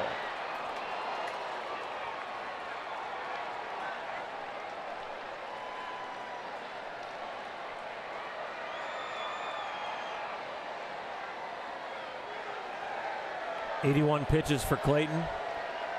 If he comes back out for the 6th, they're really taking the blanket off of the ace and letting him go.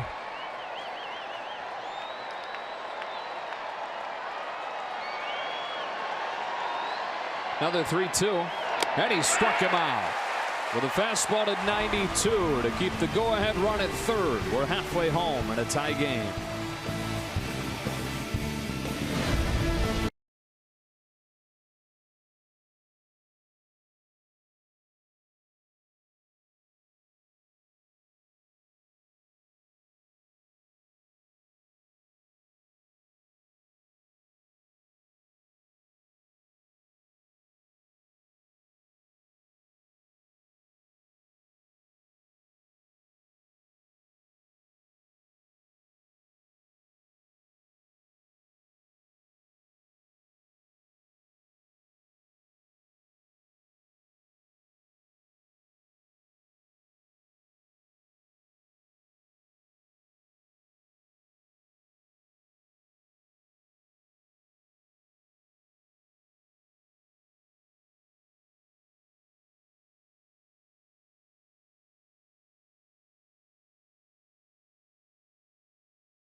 Wednesday, August 1st, you're going to get a chance when the Dodgers host the Brewers. We're offering $1 Dodger dogs to all fans in attendance.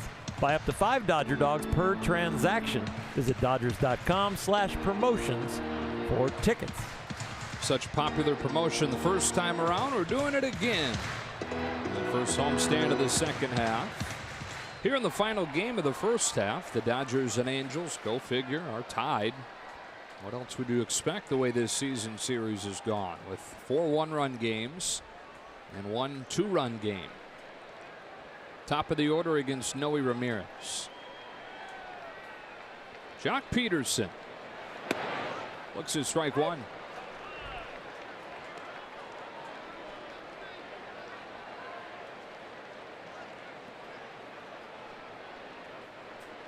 All the damage in this game coming from the bottom of the Dodger order. Top 4 hitless. Peterson behind 0-2.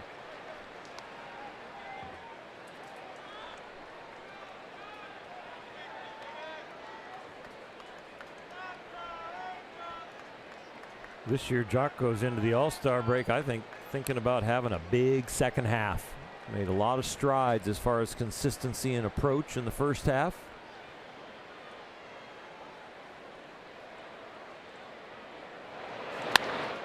Hits one in the air to right. That will be playable for Cole Calhoun.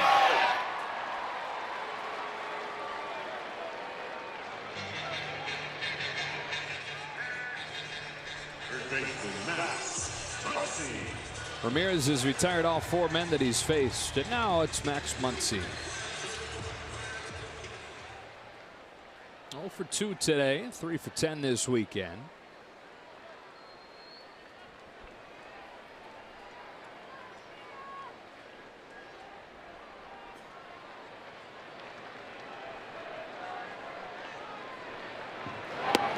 Nothing falls off the table.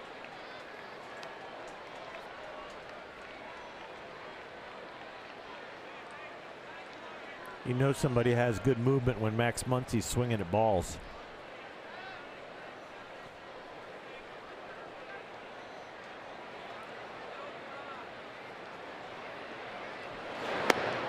One on one.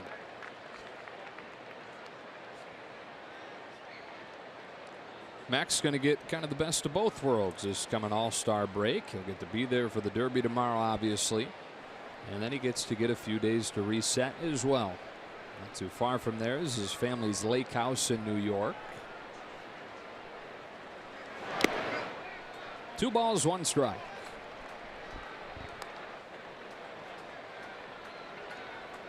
Great to be an All-Star, sure, but you don't get the break in the middle of what we all know is such an exceptional grind.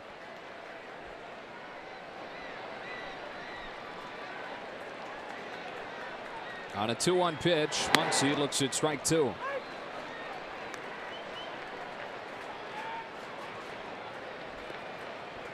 So used to packing your suitcase and getting it to the clubhouse guy to start a road trip. That's a really quick road trip to go to the All-Star game.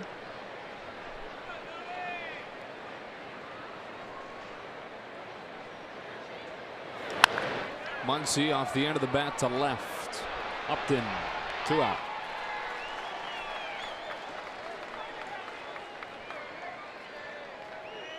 It's going to be some stretch for these Dodgers to open the second half. We talked about that opening road trip of the second half. Begins with Milwaukee, who has started to struggle, but is still has had the best record in the National League much of the year. And then they go Philadelphia and Atlanta, top 2 teams in the East. Then they come back home. It's 4 with the Brewers and 3 with the Astros. Those are all legitimate division champion contenders over the first few weeks of the second half. A strike on Kemp. Team plane will be a little light as far as personnel leaving LA on the 19th, because a lot of guys are coming from different parts of the country to Milwaukee.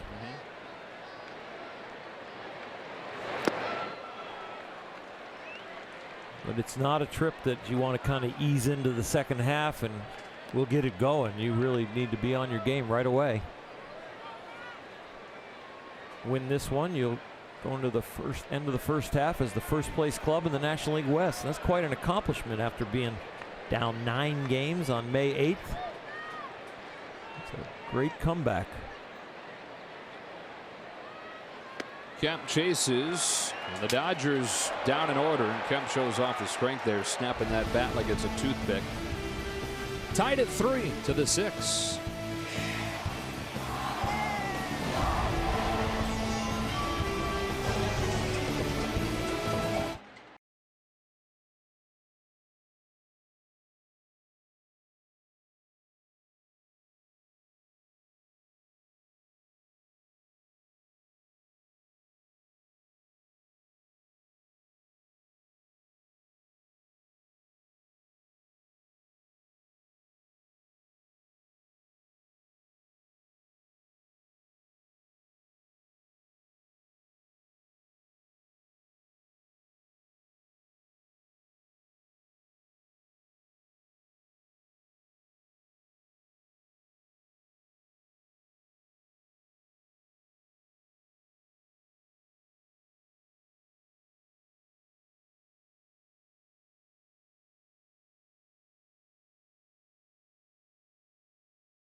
Homer from Jeffrey Marte in the 4th. And on a beautiful but warm day, we're even at 3 to the 6. Clayton Kershaw does come back out, and a pitch count at 82. This will be the most he probably throws, depending on how this inning goes, since you go back to about May 1st. May 1st, he threw 101. Most he's thrown since coming off the DL is 89.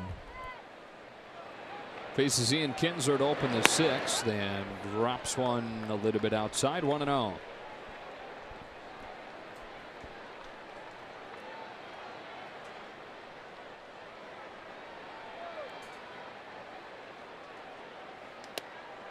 One and one. So that 3-run home run is the game even as Taylor Cole starts to warm. Kershaw does have 7 Ks, which is his most since returning. Bouncing ball that Muncie's able to grab. Looking like Justin Turner on that play. And Kinsler's the first out of the 6. Talk about the eye-hand coordination of a hitter hitting a baseball moving about 90 miles an hour with break. That eye-hand coordination is pretty good too on defense.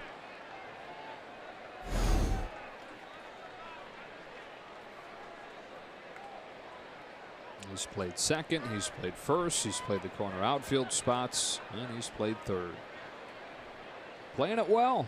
Jeffrey Marte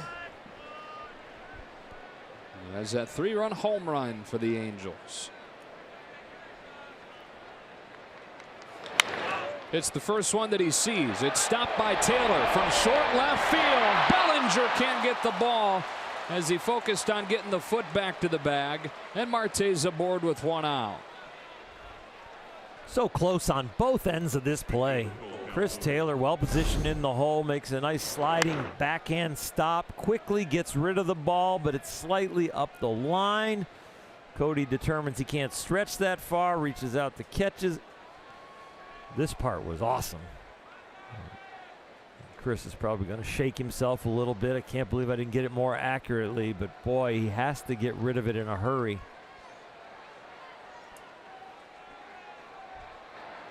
Just about a foot wide. Calhoun flies one to left. Jock Peterson. And Calhoun has had a great weekend. Struck out each of his first 2 times up on 6 pitches and now flies out on the first one. He was committed to not get to a 2-strike count there. He was going to attack anything he could reach.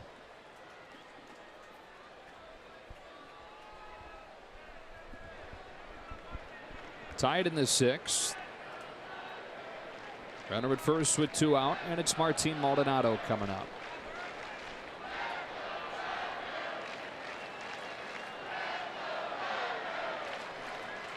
Kershaw due up 6th in the bottom of the 6th. Regardless, though, good chance that this could be the end of the day for him.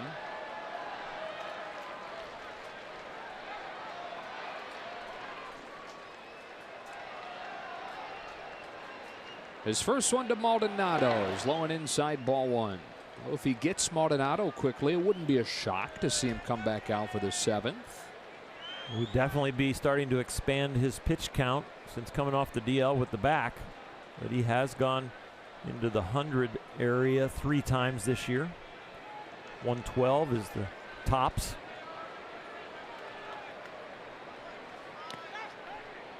Falls behind here 2-0.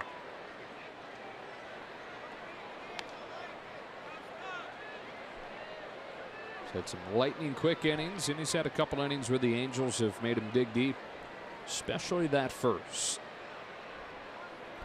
He's the 6th hitter next inning, so if the Dodgers have a 3-up, 3-down inning, it's all about Clayton and the pitch count. And if all of a sudden they get to a possible pinch hitter where they can break this game open, Clayton could get removed for offensive reasons.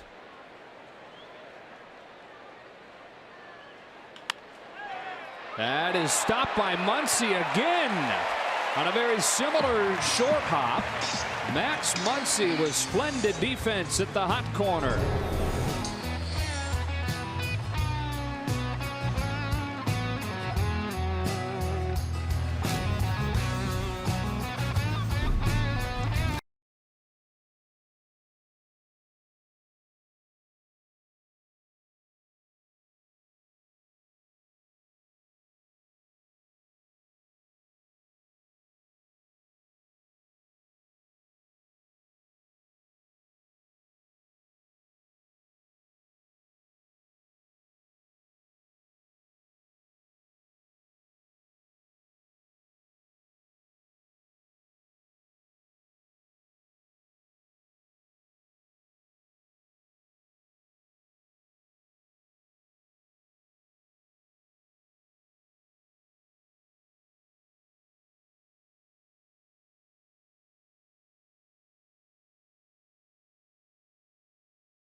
Earlier on when he came up, what an adventure it was for him as we go inside the box score, brought to you by Kona Brewing Company. This was initially ruled out. It was overturned. It was safe. His hand was under Deck McGuire's foot. Then it looked like he'd been picked off. They reviewed it and the call stood. He goes first to third on a base hit and eventually comes in to score on a sacrifice fly. P.K. Hernandez first and third situation. He doesn't hit into many double plays, so he was the perfect guy to have up there and got the run in. Towles due up 3rd in this inning as Luis Valbuena comes in to play first base, ending Jeffrey Marte's day. And Taylor Cole is on for the 5th time. And Mike Scioscia pushing his bullpen today and going to all the pieces that he really trusts and has confidence in, even if they have worked a lot. I know they've got the 4 days off for the All-Star game, and they sure would like to capture this series and capture the season series against the Dodgers. Heart of the order. Bellinger's 0 for 2 today. Fouls the first pitch. Apparently Taylor Cole is also an actress. She does not have a baseball reference page.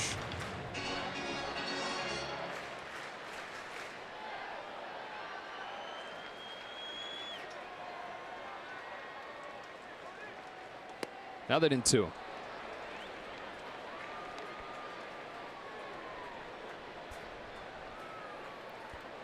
He can top out his fastball 95, 96. It'll average almost 94. You might even see a 97 come out of him.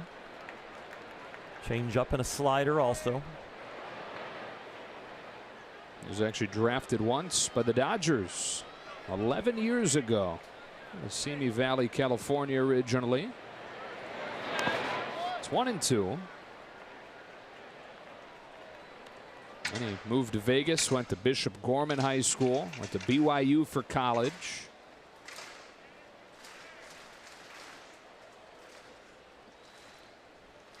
A long tour through the minors before making his big league debut with the Blue Jays last year. He's a 28-year-old. His 1-2 to Bellinger. He's very high. Ball 2.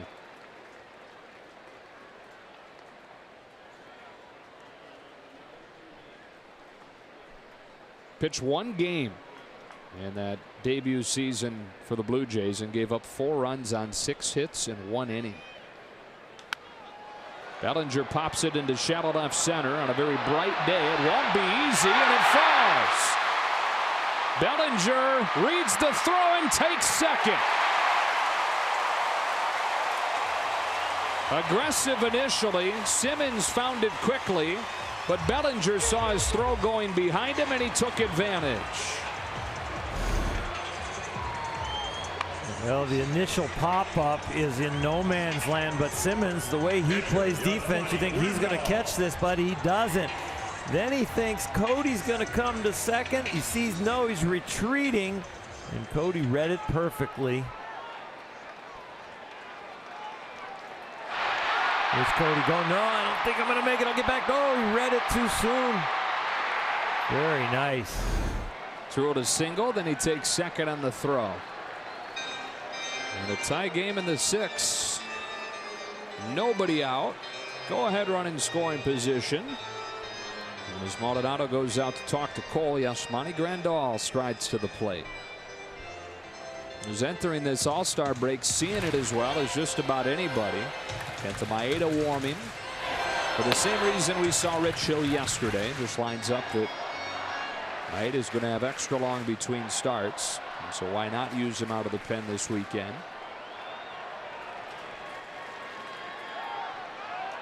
Close play, and they got him.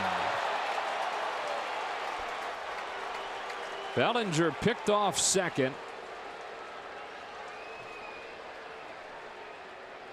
And buying his time when they look at the video replay.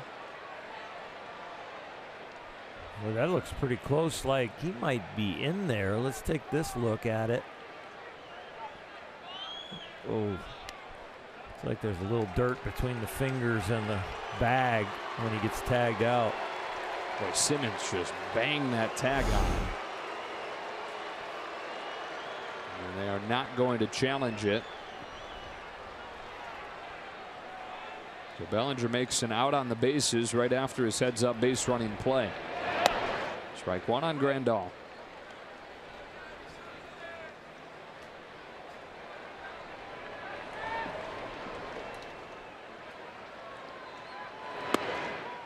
One and one.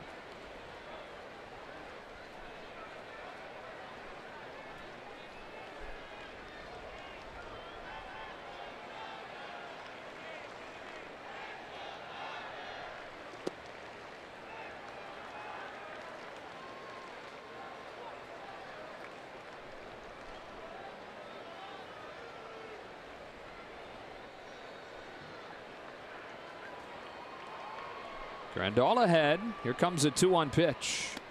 It falls off the table and he's out in front. 2-2.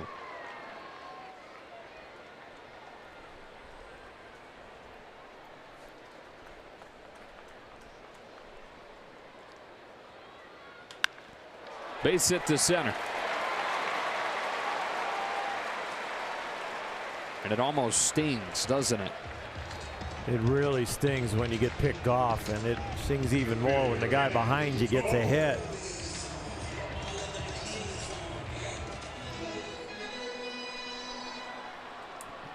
Dave Roberts always wants them to be aggressive on the base paths, but being aggressive, maybe not stealing third and getting picked off a second, will be something that they would probably talk about a little bit.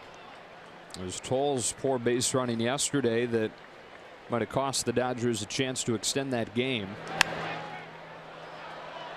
On that weird play, that weird fly ball to left that Upton just lost. And Towles said he lost it too. But as Dave Roberts attested to following the game, there was no excuse for him to only wind up at second on that play.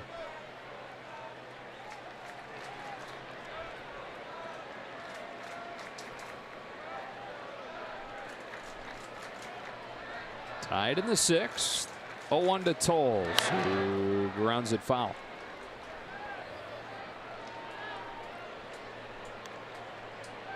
After you leave the batter's box, a lot of the responsibility is on you, but there's also help out there. You can read where the ball's hit and understand where you got to go as far as effort. And full speed is the best effort. And then after that, you got your first and third base coaches. If all of a sudden you've been running really full out and you don't know where the ball is or what you do, you just look up and pick up your third base coach. 1-2. Chris Woodward had it the whole way. It's just that Towles wasn't watching, and he also wasn't running hard the whole time.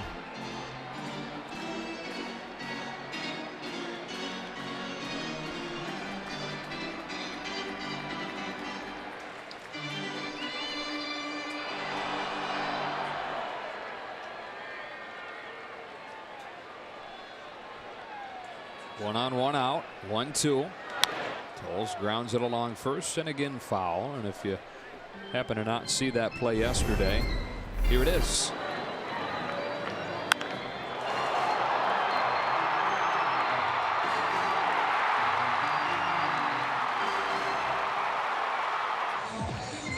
That's Dave Roberts' reaction afterwards. Right after that, there was a pass ball. And Towles got to third, but it makes you wonder where that pass ball to happen. Had he been at third already, they've tied the game. Here he hits into the sixth unassisted 3 double play to finish off a sixth inning that had a promising start to the late innings, tied at 3.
All-Star festivities this week in Washington, D.C. 2 years away from the All-Star festivities here at Dodger Stadium.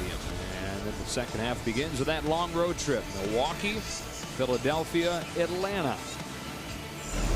Clayton Kershaw, for the first time since April 20th, pitches into the 7th inning. And he did so with a very efficient 6th. He's sitting at 90 pitches. Well, it's either his last inning or his last hitter. Kenta Maeda has been throwing in the bullpen and now getting a little drink of water and toweling off, but he is hot and ready. It's Luis Valbuena, who came on in a double switch, taking ball 1.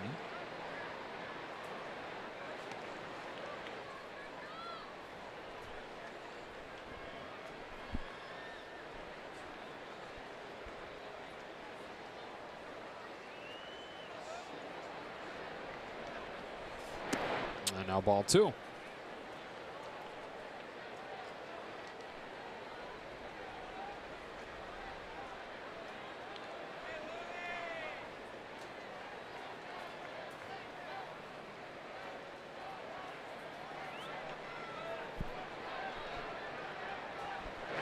Two and 1.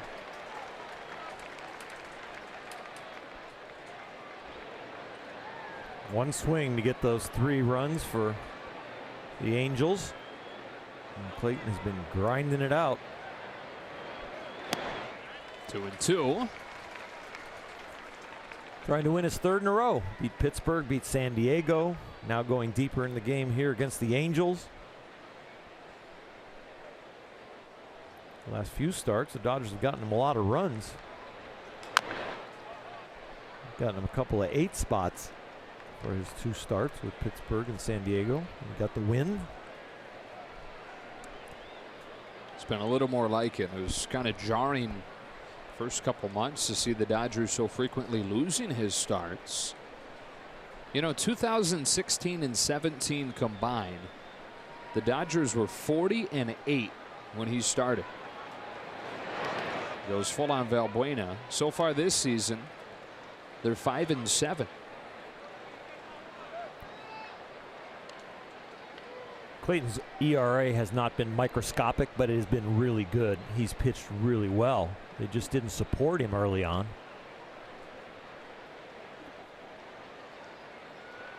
His 3-2.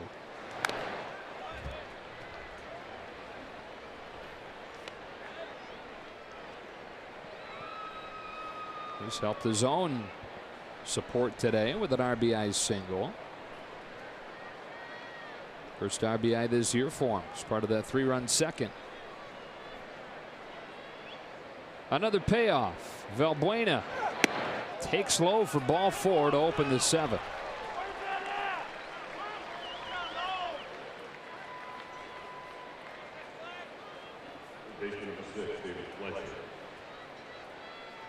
And now to the top of the order, 4th time through for the Angels, David Fletcher, with Kershaw sitting at 98 pitches.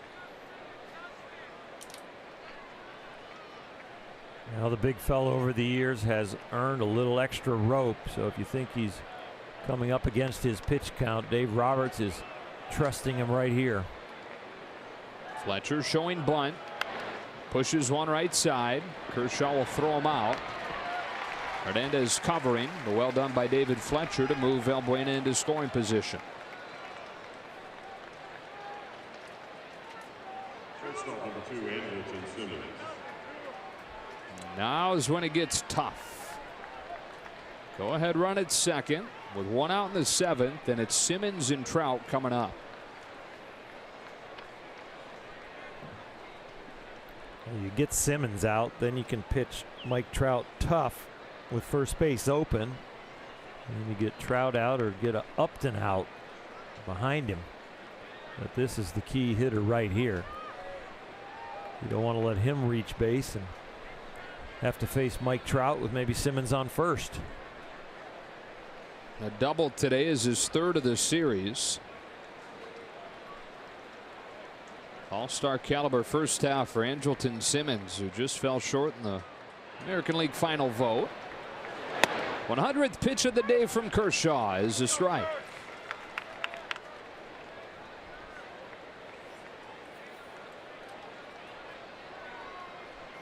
Fourth time this year that Clayton's pitch count has been 3 digits.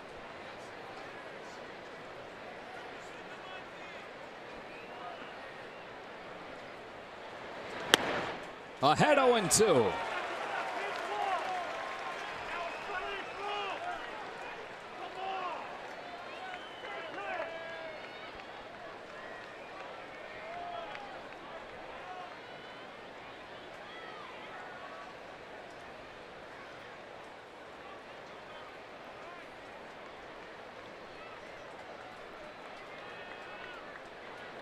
Hardest hitter in baseball to strike out this year. But Kershaw gets him anyways. For the second out of the 7th. Clayton would love to finish off this inning with a 0, give his team a chance to put him ahead. That would possibly get him a W and even his record for the year at 4s. So right now here with 2 outs and Mike Trout in his way, he wants this last out badly. How good is this? Final game of the Freeway Series, tied in the 7th with a man at second and 2 out. It's Kershaw against Trout. A curve for strike 1.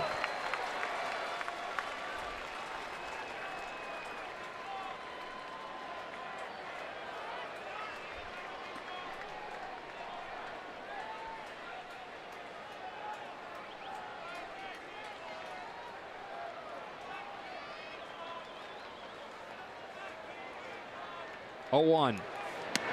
This is low. Trout today 0 for 2 against Clayton. Lifetime 2 for 13.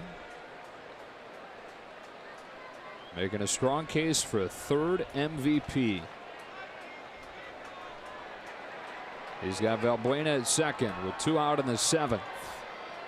And on a 1-1 pitch, he takes it just low, and Kershaw can't believe it, showing his disgust with Nick Marley as he falls behind Trout 2-1.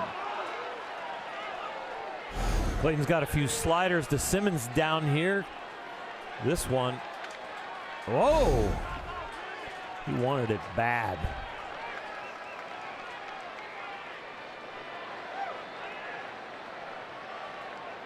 Back home 2-1. Ball 3.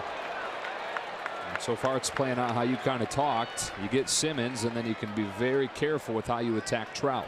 And you see he's going to the edges. So you read the signal from Yasmani, you get the image of what type of pitch you want to throw in your head, and it's borderline strike or ball is what he's seeing visually.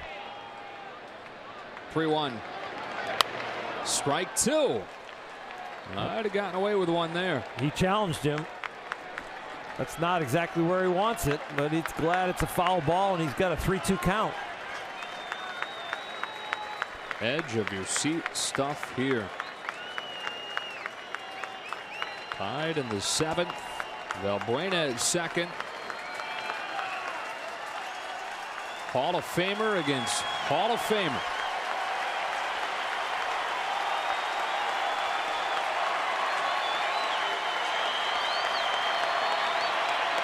Payoff. He walked him. And that's going to do it for Clayton Kershaw. As Trout earns the walk, Dave Roberts is going to go to Kenta Maeda with Kershaw at 108 pitches and the right-handed batting Justin Upton coming up. Some borderline pitches that for anybody who wants to win would be tough to take. And Clayton Kershaw looks like he's going to keep his head down and keep his frustration to himself. It's a great job by the big lefty.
Brought to you by Arco, really the top tier at bat. The curveball that got ahead of Mike Trout. These two Titans going at each other, want it so bad it's almost personal. The game on the line, and as Clayton got away with that mistake, he thought he caught the corner on this one. You just love it when they're trying their hardest and wearing their emotions on their sleeve. You can really pull for those competitors. And you could tell that it was personal for Kershaw in that battle with Trout. The walk means that he can't finish off the 7 innings, but more personally, it meant that Trout had won that battle. And so on comes Kenta Maeda. Second relief appearance for him this year. Got to go back to his second game of the year to find the first. He showed how deadly he can be in this spot in the postseason last year. 2 on, 2 out, and a tie game in the 7th, and it's Maeda against Upton.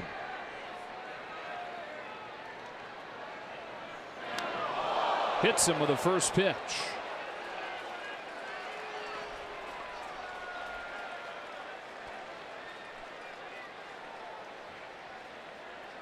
They're going fastball up and in, and a little adrenaline. You come out of the bullpen, brought in with men on base, and maybe you just overthrow it a little bit. Maybe you just didn't want to miss over the plate. He wasn't trying to hit him. Upton did a nice job getting his shoulder in the way of his head. So the bases are now loaded, and it's up to Ian Kinsler. That late drama and just about every game of this freeway series. What appears today, no different. I would suspect this will be a slider. We'll see.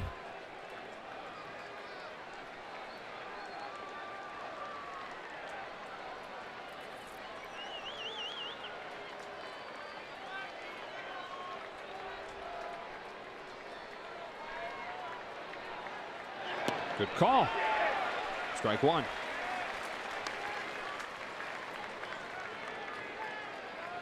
I just guess slider first pitch. You hit a right-handed hitter.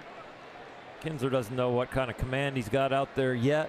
If anything, maybe the fastball is going to leak inside on him, so he might be cheating in there. So you go slider to kind of find your release point down in the strike zone too. On 0-1. Goes back to it, and Kinsler takes it. Saw Ohtani waiting on deck. If Kinsler can find a way to extend this inning, Maeda trying to keep it right here. Get it to the stretch 3-3.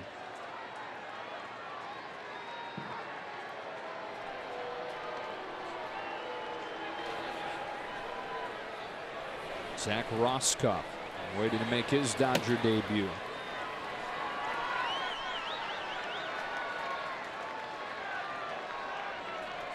Once Ohtani was announced. Maeda to Kinsler with a big pitch here. 1-1, and it drops low, ball 2. Yasmani even wanted that one. Got a little head turn. Clayton's had a few down there where they thought they were strikes. Dave Roberts. That's when you really argue with the home plate umpire, is on height. That's what you see from those dugout benches. Backed up, but found the inside corner, and it's 2-2. And I know the Kershaw and the Dodgers have felt like a few calls, borderline calls, have gone against him, but it is worth crediting home plate umpire Nick Marley. Many of the calls have been called right by pitch counts. Loaded in the 7th, the 2-2.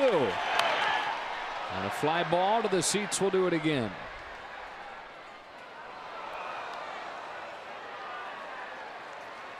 Well, the deeper the count gets, advantage Maeda.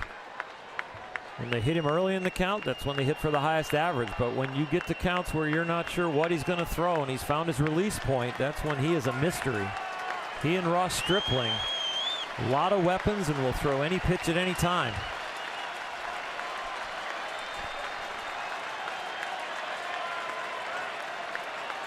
Here he comes with the 2-2. Struck him out with a slider to leave the bases loaded. To the stretch we go, tied at 3.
Hoping for some runs, but boy, has he had an amazing first half. From the Dodger bullpen to an opportunity in the rotation because of injuries to an all-star berth. His first all-star appearance, and he has been outstanding. He really and truly has been the savior of the Dodger rotation here in the first half of the season.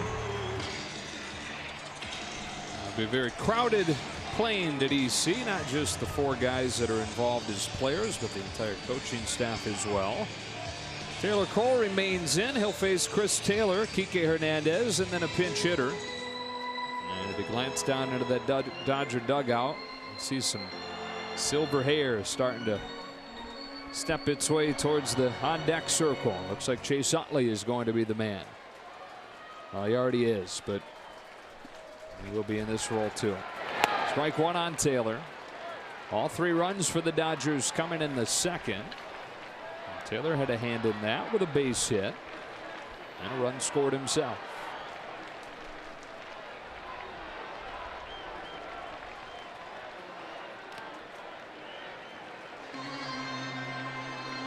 A big home run in the late innings yesterday tied that game up.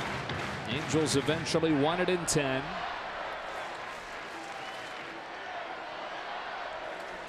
On this 1-1 from Taylor Cole. Chris Taylor swings and misses, 1-2. That home run yesterday that even the game at 4. We're at 3.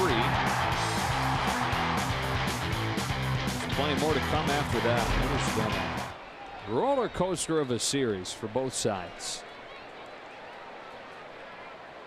A strikeout to open the 7th.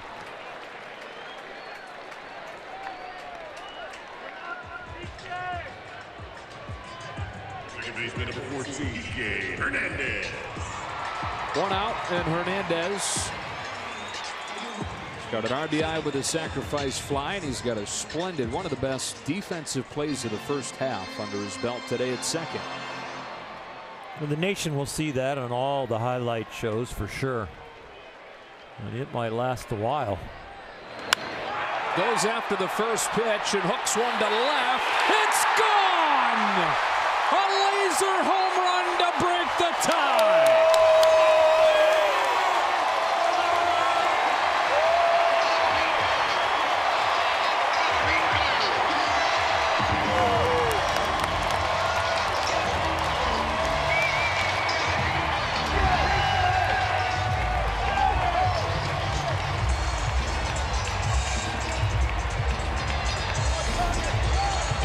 Gun goes deep. Dad on deck. Father-son might go back-to-back, but Kike starts it out with this blast. Number 16 on the year, and his 33rd RBI puts the Dodgers on top as the heart beats stronger. Heart throb. She has many Dodger fans.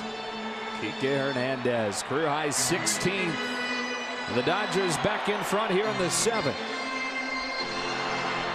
And now Chase Utley.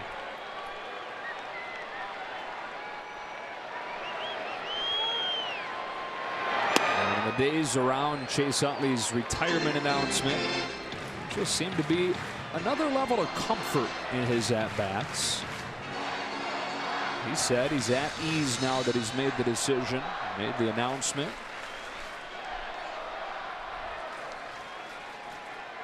On a 1-0 pitch, he takes the strike that almost hits him.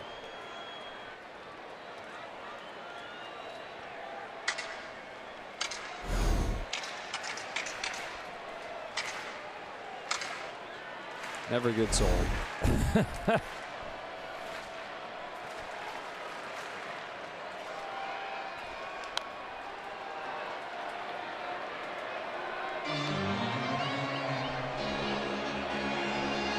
By the way, did you kind of predict that they were going to go back to back? Or was that just to tie in your father's son? No, I just, when Chase is in the on deck circle and you think about the Silver Fox and you think about the impact he's made, and then Kike's up there with what he has said is Chase's diet, everything that they're doing as far as pregame.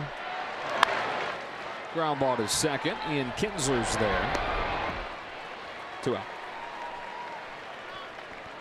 I think it's going to be kind of a sentimental journey for Chase and like Jock Peterson and Kike Hernandez and Corey Seager kind of missing out on his mentor's final half a season. I think Chase will absolutely enjoy it, and I think guys at times are going to be super happy with him and super happy or sad that they're not going to get to continue their relationship on a daily basis. Couple lefties warming in the Dodger bullpen. Zach Rosscup and Scott Alexander. Here is Jock Peterson. You got 2 left-handers. One of them a trusted late inning arm in Alexander, and the other one very much a lefty specialist who's ready to make his Dodger debut in Rosscup.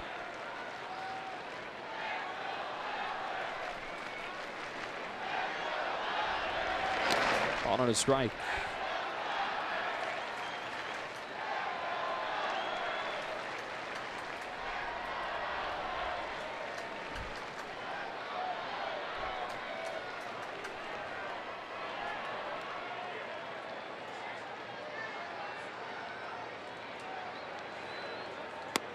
Strike 2.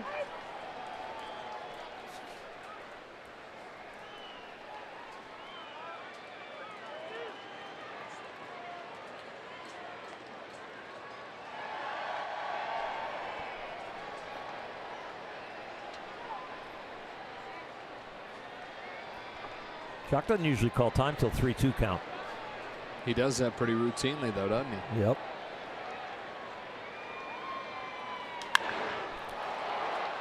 It's under this one and sends it in the way of Upton, who puts it away to end the inning. But Kike Hernandez with a line drive home run. It's the second of the day for the Dodgers. This one puts him in front 4-3 as we go to the 8th.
Back into the studio for a preview of Access Sportsnet Dodgers, presented by your Southern California Ford dealers.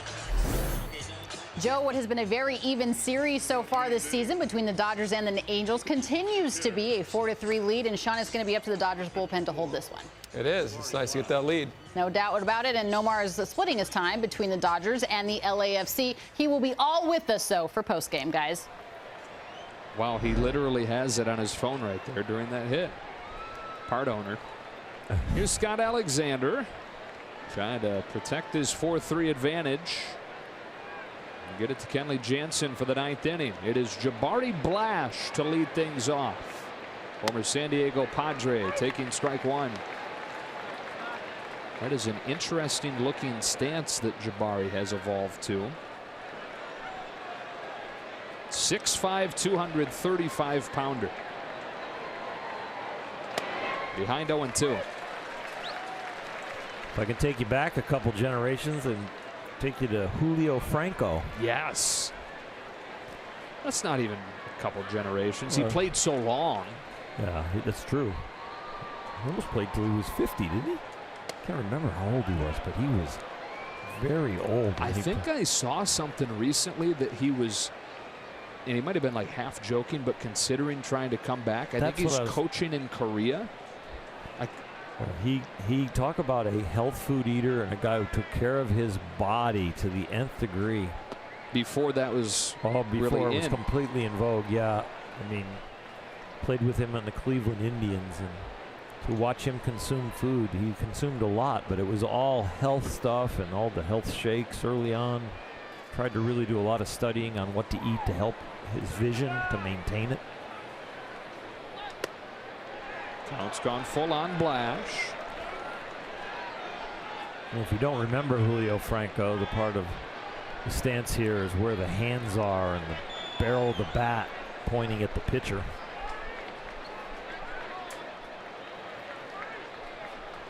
After falling behind 0-2, he worked it full, but then took strike three at the top of the zone for a big first out.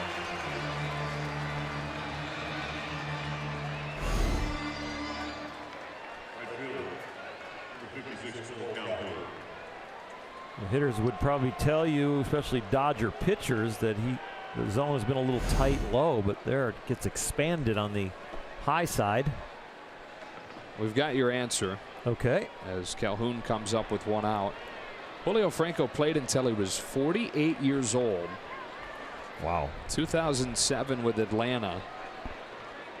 But then he played when he was 56 in Japan. Other than one on Calhoun.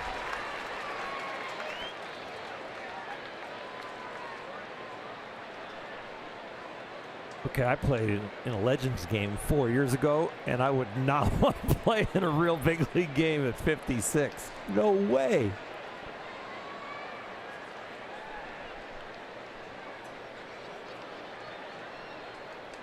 That's up by the hands, and it's 1-1. So yeah, there's an article that came out in The Athletic the other day. The headline is, "If I tell you that I'm going to play baseball again, would you believe me?" Julio Franco still going strong. Daniel Hudson warming down in the pen. He's coaching in Korea. Calhoun flips it foul. 1 ball and 2 strikes. I hope he wears a helmet if he's going to play at this age that wraps around the front of his jaw, like guys that have been hit in the face that have that full guard, because I can't imagine him having the reactions to get out of the way of a 90, 95 mile an hour fastball at that age. He'll be 60 soon. Calhoun tries to lay off and does so successfully. It's 2-2.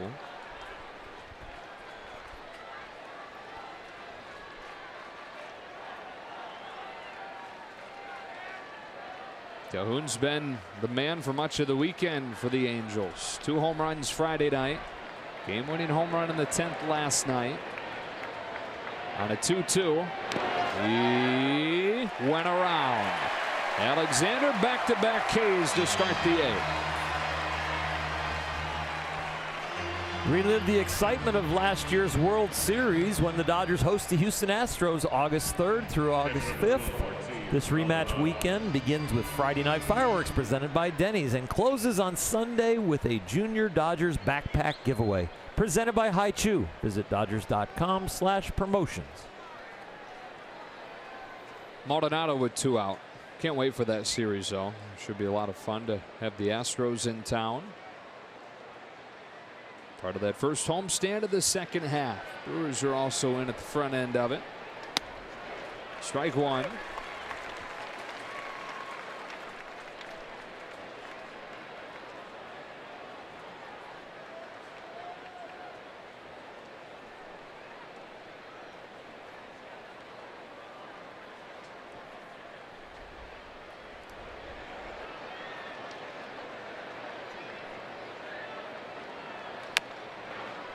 Oh, and 2.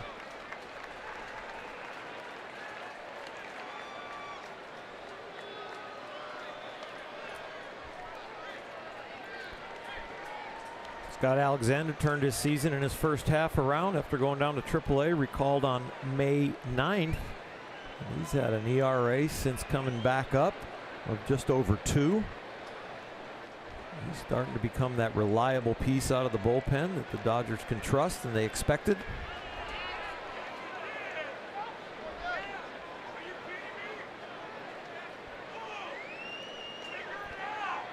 Got his 5th save of his career on Friday night against these Angels. And Kenley Jansen was down.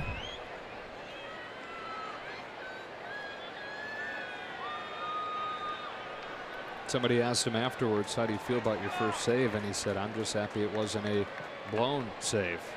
He ended with that double play. A pop-up. Grandal has room to finish a 1-2-3-8 for Scott Alexander. That's it. Let's go, Cody.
Everywhere, July 20th. Back at Dodger Stadium for the bottom of the 8th inning, a Kike Hernandez home run, the difference in this game as product of the U.S. Naval Academy. First one to ever reach the major leagues. Oliver Drake comes on to pitch. Hasn't pitched since Thursday. A little bit of a rough start to the year. Had to go down to Salt Lake, but was recalled. And when he was down there in Salt Lake, had a 1.17 ERA. So he comes back feeling much better about his stuff and thinking that he can stick here in the big leagues. And in the other side of things, Kenley Jansen has started to warm in anticipation of a 9th inning where he'll face 9, 1, and 2. And if the Angels get a man on, Trout.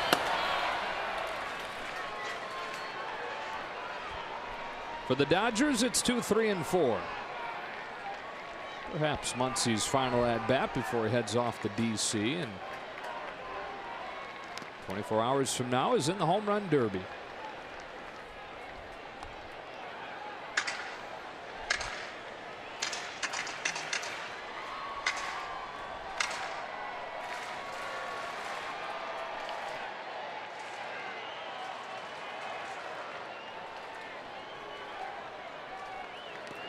One ball, one strike.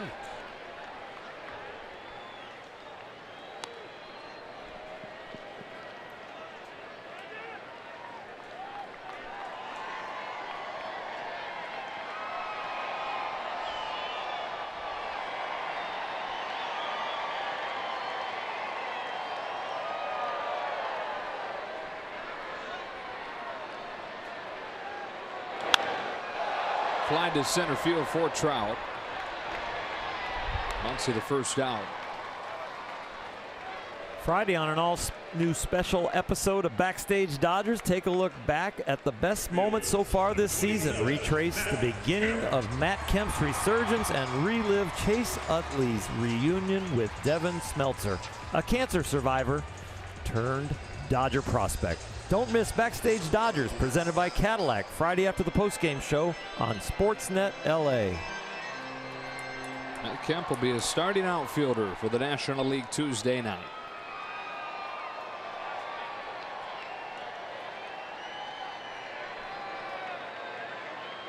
Here he is with one away in the 8th.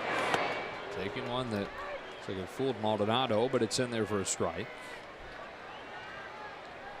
Oliver Drake's got the same type repertoire as Eric Goodell. Fastball, curveball, splitter.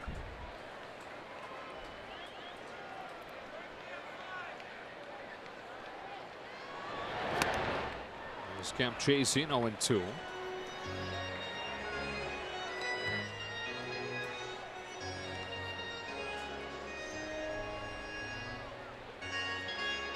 And now Hernandez, the latest hero in this freeway series.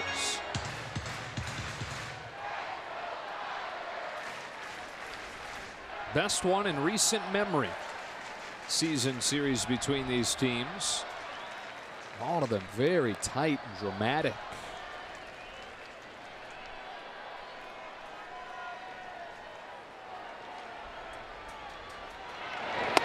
One and two.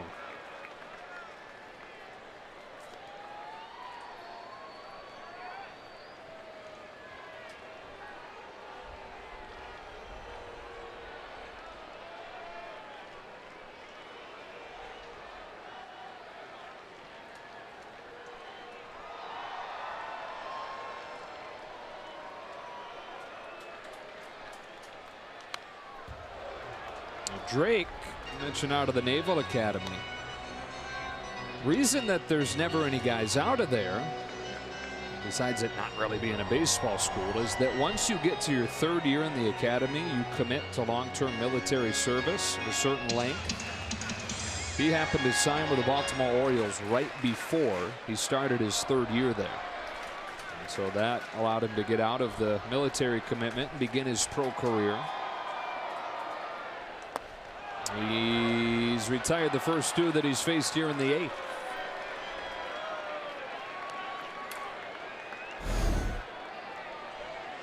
The fastball, and then you see the split finger, and the split finger fastball went on, looks so much like the fastball when it's coming in, and then dives, so it can create some very awkward attempts at hitting a baseball. Cody Bellinger, who's 1 for 3. And a 4-3 game in the 8th.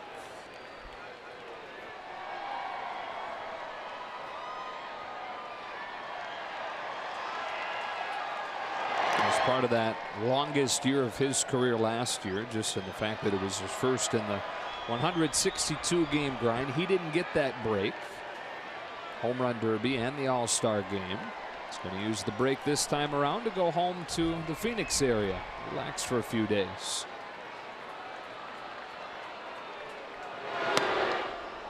Fooled, 1-1. Right when your brain calms down on the All-Star break and you feel like you are relaxing, maybe it takes 36, 48 hours, well, then you're packing to come back. So it is a nice break. It won't be for Matt Kemp. It'll be a nice break as far as going to start in the All-Star game. Muscles one, left center, sinking for a hit. Well, hang on as Trout guns that in. And then it kicks away from Simmons for a moment. Bellinger had his eyes on it, but decided not to test him. Second hit of the afternoon for Bellinger keeps this 8th inning going.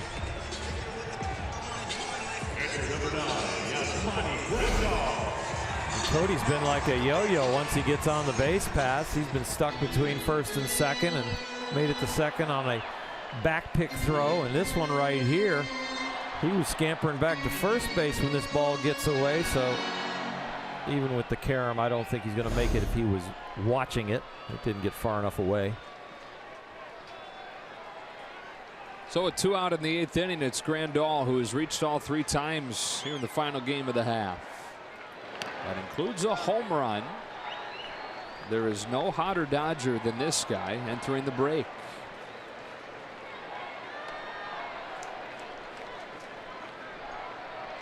For him, it's just like kind of a bummer that you got to take a few days off. Yeah, with the rigors of being a catcher, although he'll probably enjoy it and get some body parts that have a chance to recuperate. But you're right, when you're swinging a hot bat, you want to come to the yard again and get 4 more ABs. To your point, though, a lot of times his hot streaks correspond with when his body does feel closer to 100%. The rigors of catching aren't weighing as heavily. Catchers are always dealing with something in their arms or hands, or their legs are getting tired. So when you lose your legs as a hitter, you lose your accuracy with the bat.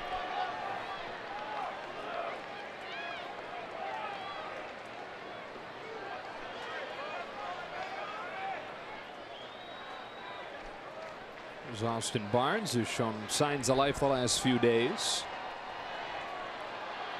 Bellinger at first, 2 out, and on a 1-1 pitch, Grandal swings and yanks it to right center. Calhoun won't get there. Grandal's been aboard all 4 times this afternoon.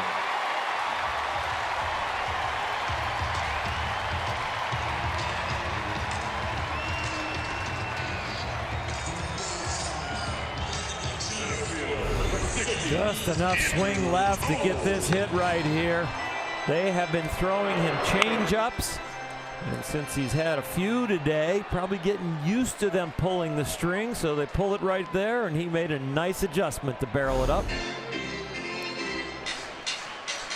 It's a big insurance runs potentially waiting out there for the Dodgers as Andrew Towles comes up, trying to string it together with 2 out against Drake before Kenley Jansen comes on for the 9th, which will include the top of the order. See that bat wiggle? He's not going to wait long. If he gets a strike, he's swinging. Looks antsy, doesn't he? Yeah, strike 1. Young pitchers out there, read the body language of the hitter. Specifically read it when there's nobody on and it's not a big situation, and then really read it when they're under pressure and want to drive a run in. Sometimes they change personalities from a disciplined hitter to all of a sudden aggressive. Sometimes an aggressive guy goes to discipline. See what the context is of the situation and how do they look.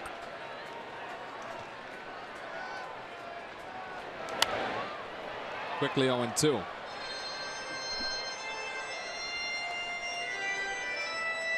Valbuena, Fletcher, and Simmons coming up for the Angels against Jansen in the 9th. And again, they get somebody on, they'll get Mike Trout an opportunity.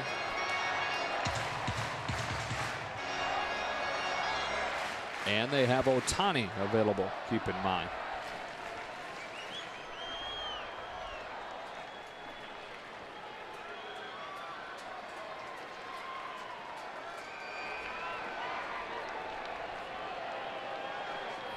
Two on, 2 out, 0-2. Towles chops one through the left side, base hit. Insurance provided with a 2-out rally.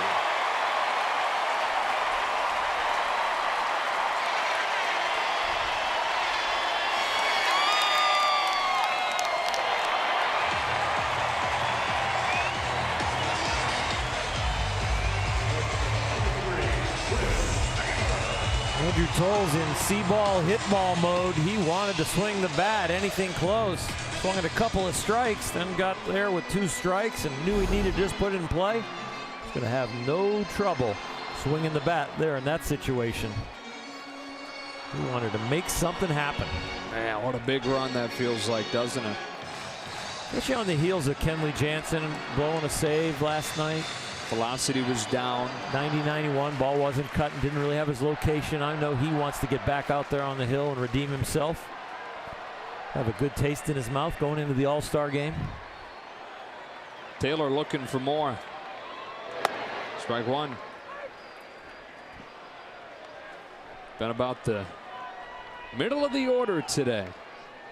4 through 6 in the Dodge order, which is Bellinger, Grandal, and Towles, a combined 7 for 11.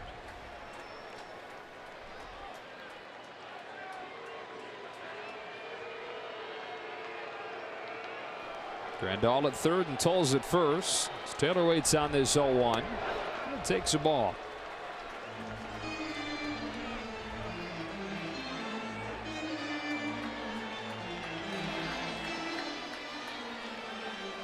Ross Cup warming again, just in case this thing gets broken open.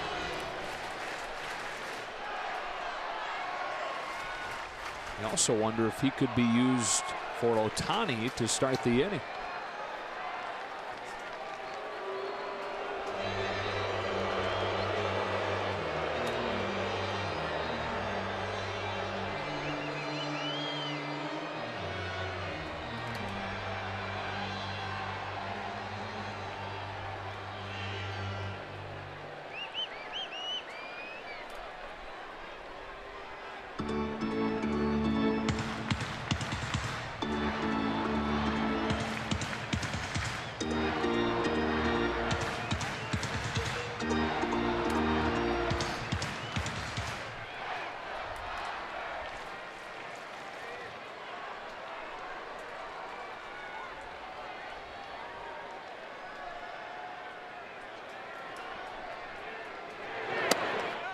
Two and one.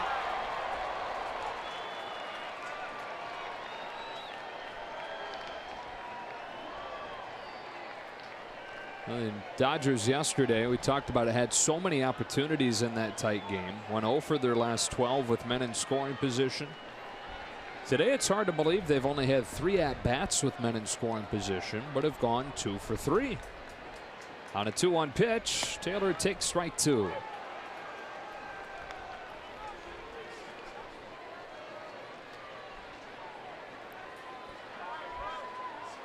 Last year at this time, Chris Taylor was the guy you wanted up in all these situations. He was so consistent. Here this year, kind of struggling. He's not been absolutely cold, but has not been the same exact guy we saw last year, and he is working really hard to become that again. Deuce is wild. 2 on, 2 out, 2-2, swing and a miss, strike 3. But the Dodgers get an insurance run as Towles drives in Bellinger. Fasten those seatbelts. Looks like it's going to be Ross Cup to the 9th.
Was headed for the door, but Kenley Jansen is the one that emerged through it on his way to his 3rd consecutive All-Star game, and on for the 9th inning with the Dodgers in front 5-3.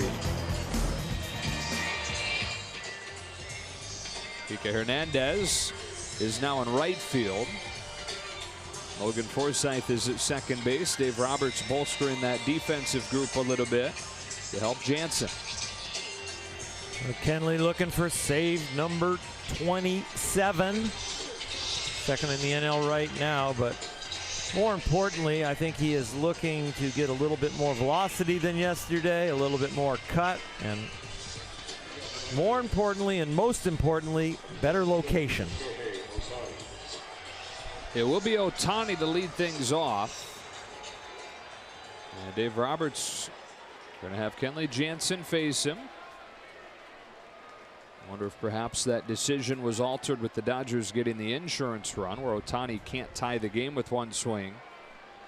Remember, he saw Kenley Jansen to open the 9th inning last weekend. And after falling behind 0-2, earned a walk. The next night, Jansen got the better of him with a strikeout. Opens this AB with a strike.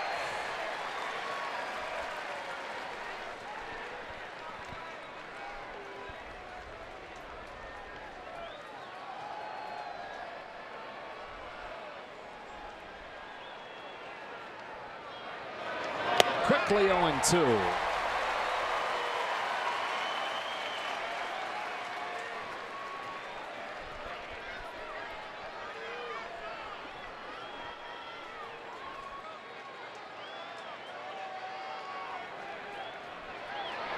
Jansen strikes out Ohtani on 3 pitches.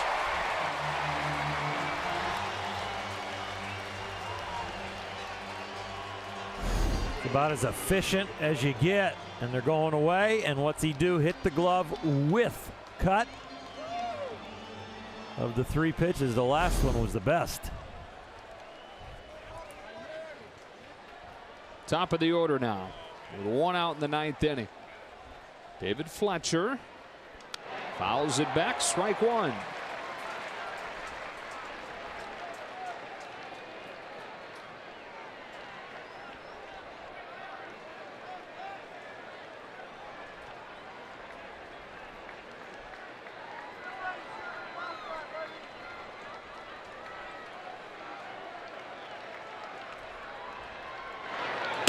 A ball and a strike.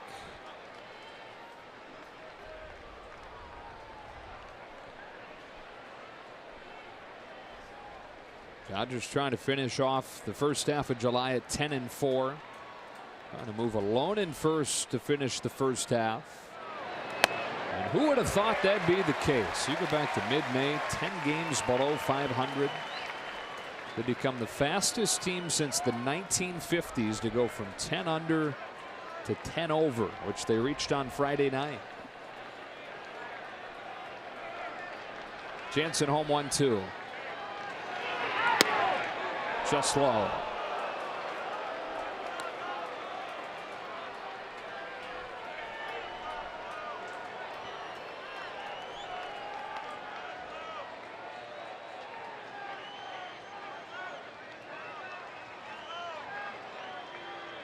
Two.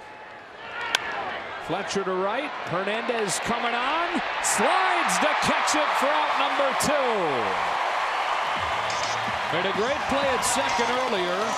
Now he makes a nice one in right. The Angels down to their final out. A home run, a sac fly, and 2 amazing catches in 2 different positions. It doesn't matter where you put this young man in the field. He will be sensational.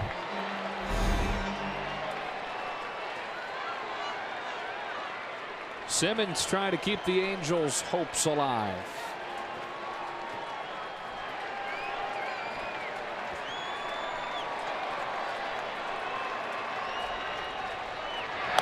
Strike 1. 94 from Jansen after yesterday where he was no better than 91.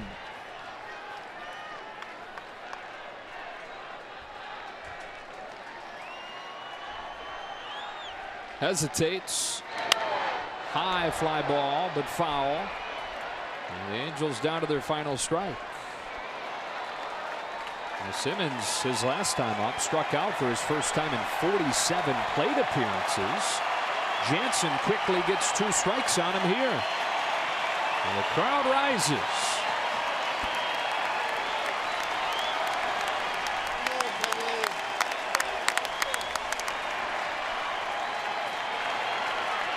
O'Toole.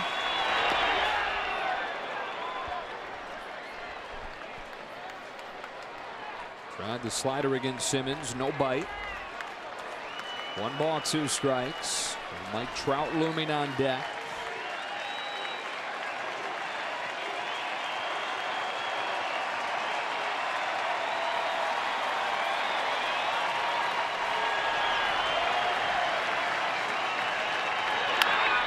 Bounce to third. Muncie's got it across the diamond. Bellinger stretches to catch it. The Dodgers take the finale 5-3. They take the series from the Angels. And would you believe, in a season where they were 10 games below 500 in mid-May, they finished the first half alone in first in the National League West. It's been a team effort. Today, the bullpen shines along with Kenta Maeda out of the pen, getting his first win as a reliever. And the offense comes mostly from Kike Hernandez and Yasmani Grandal. Both of them hitting solo home runs. Kike is our Lexus play of the game with his home run that broke that 3-3 tie in the 7th.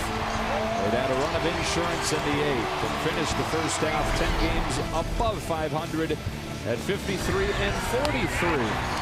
So a few days off for the All-Star game, and then they get things going again on Friday in Milwaukee. Oh, Hershiser, Paul Wright, and the rest of our crew. Joe Davis saying so long from Dodger Stadium. Have a fabulous few days off. We'll talk to you for the start of the second half in a few days.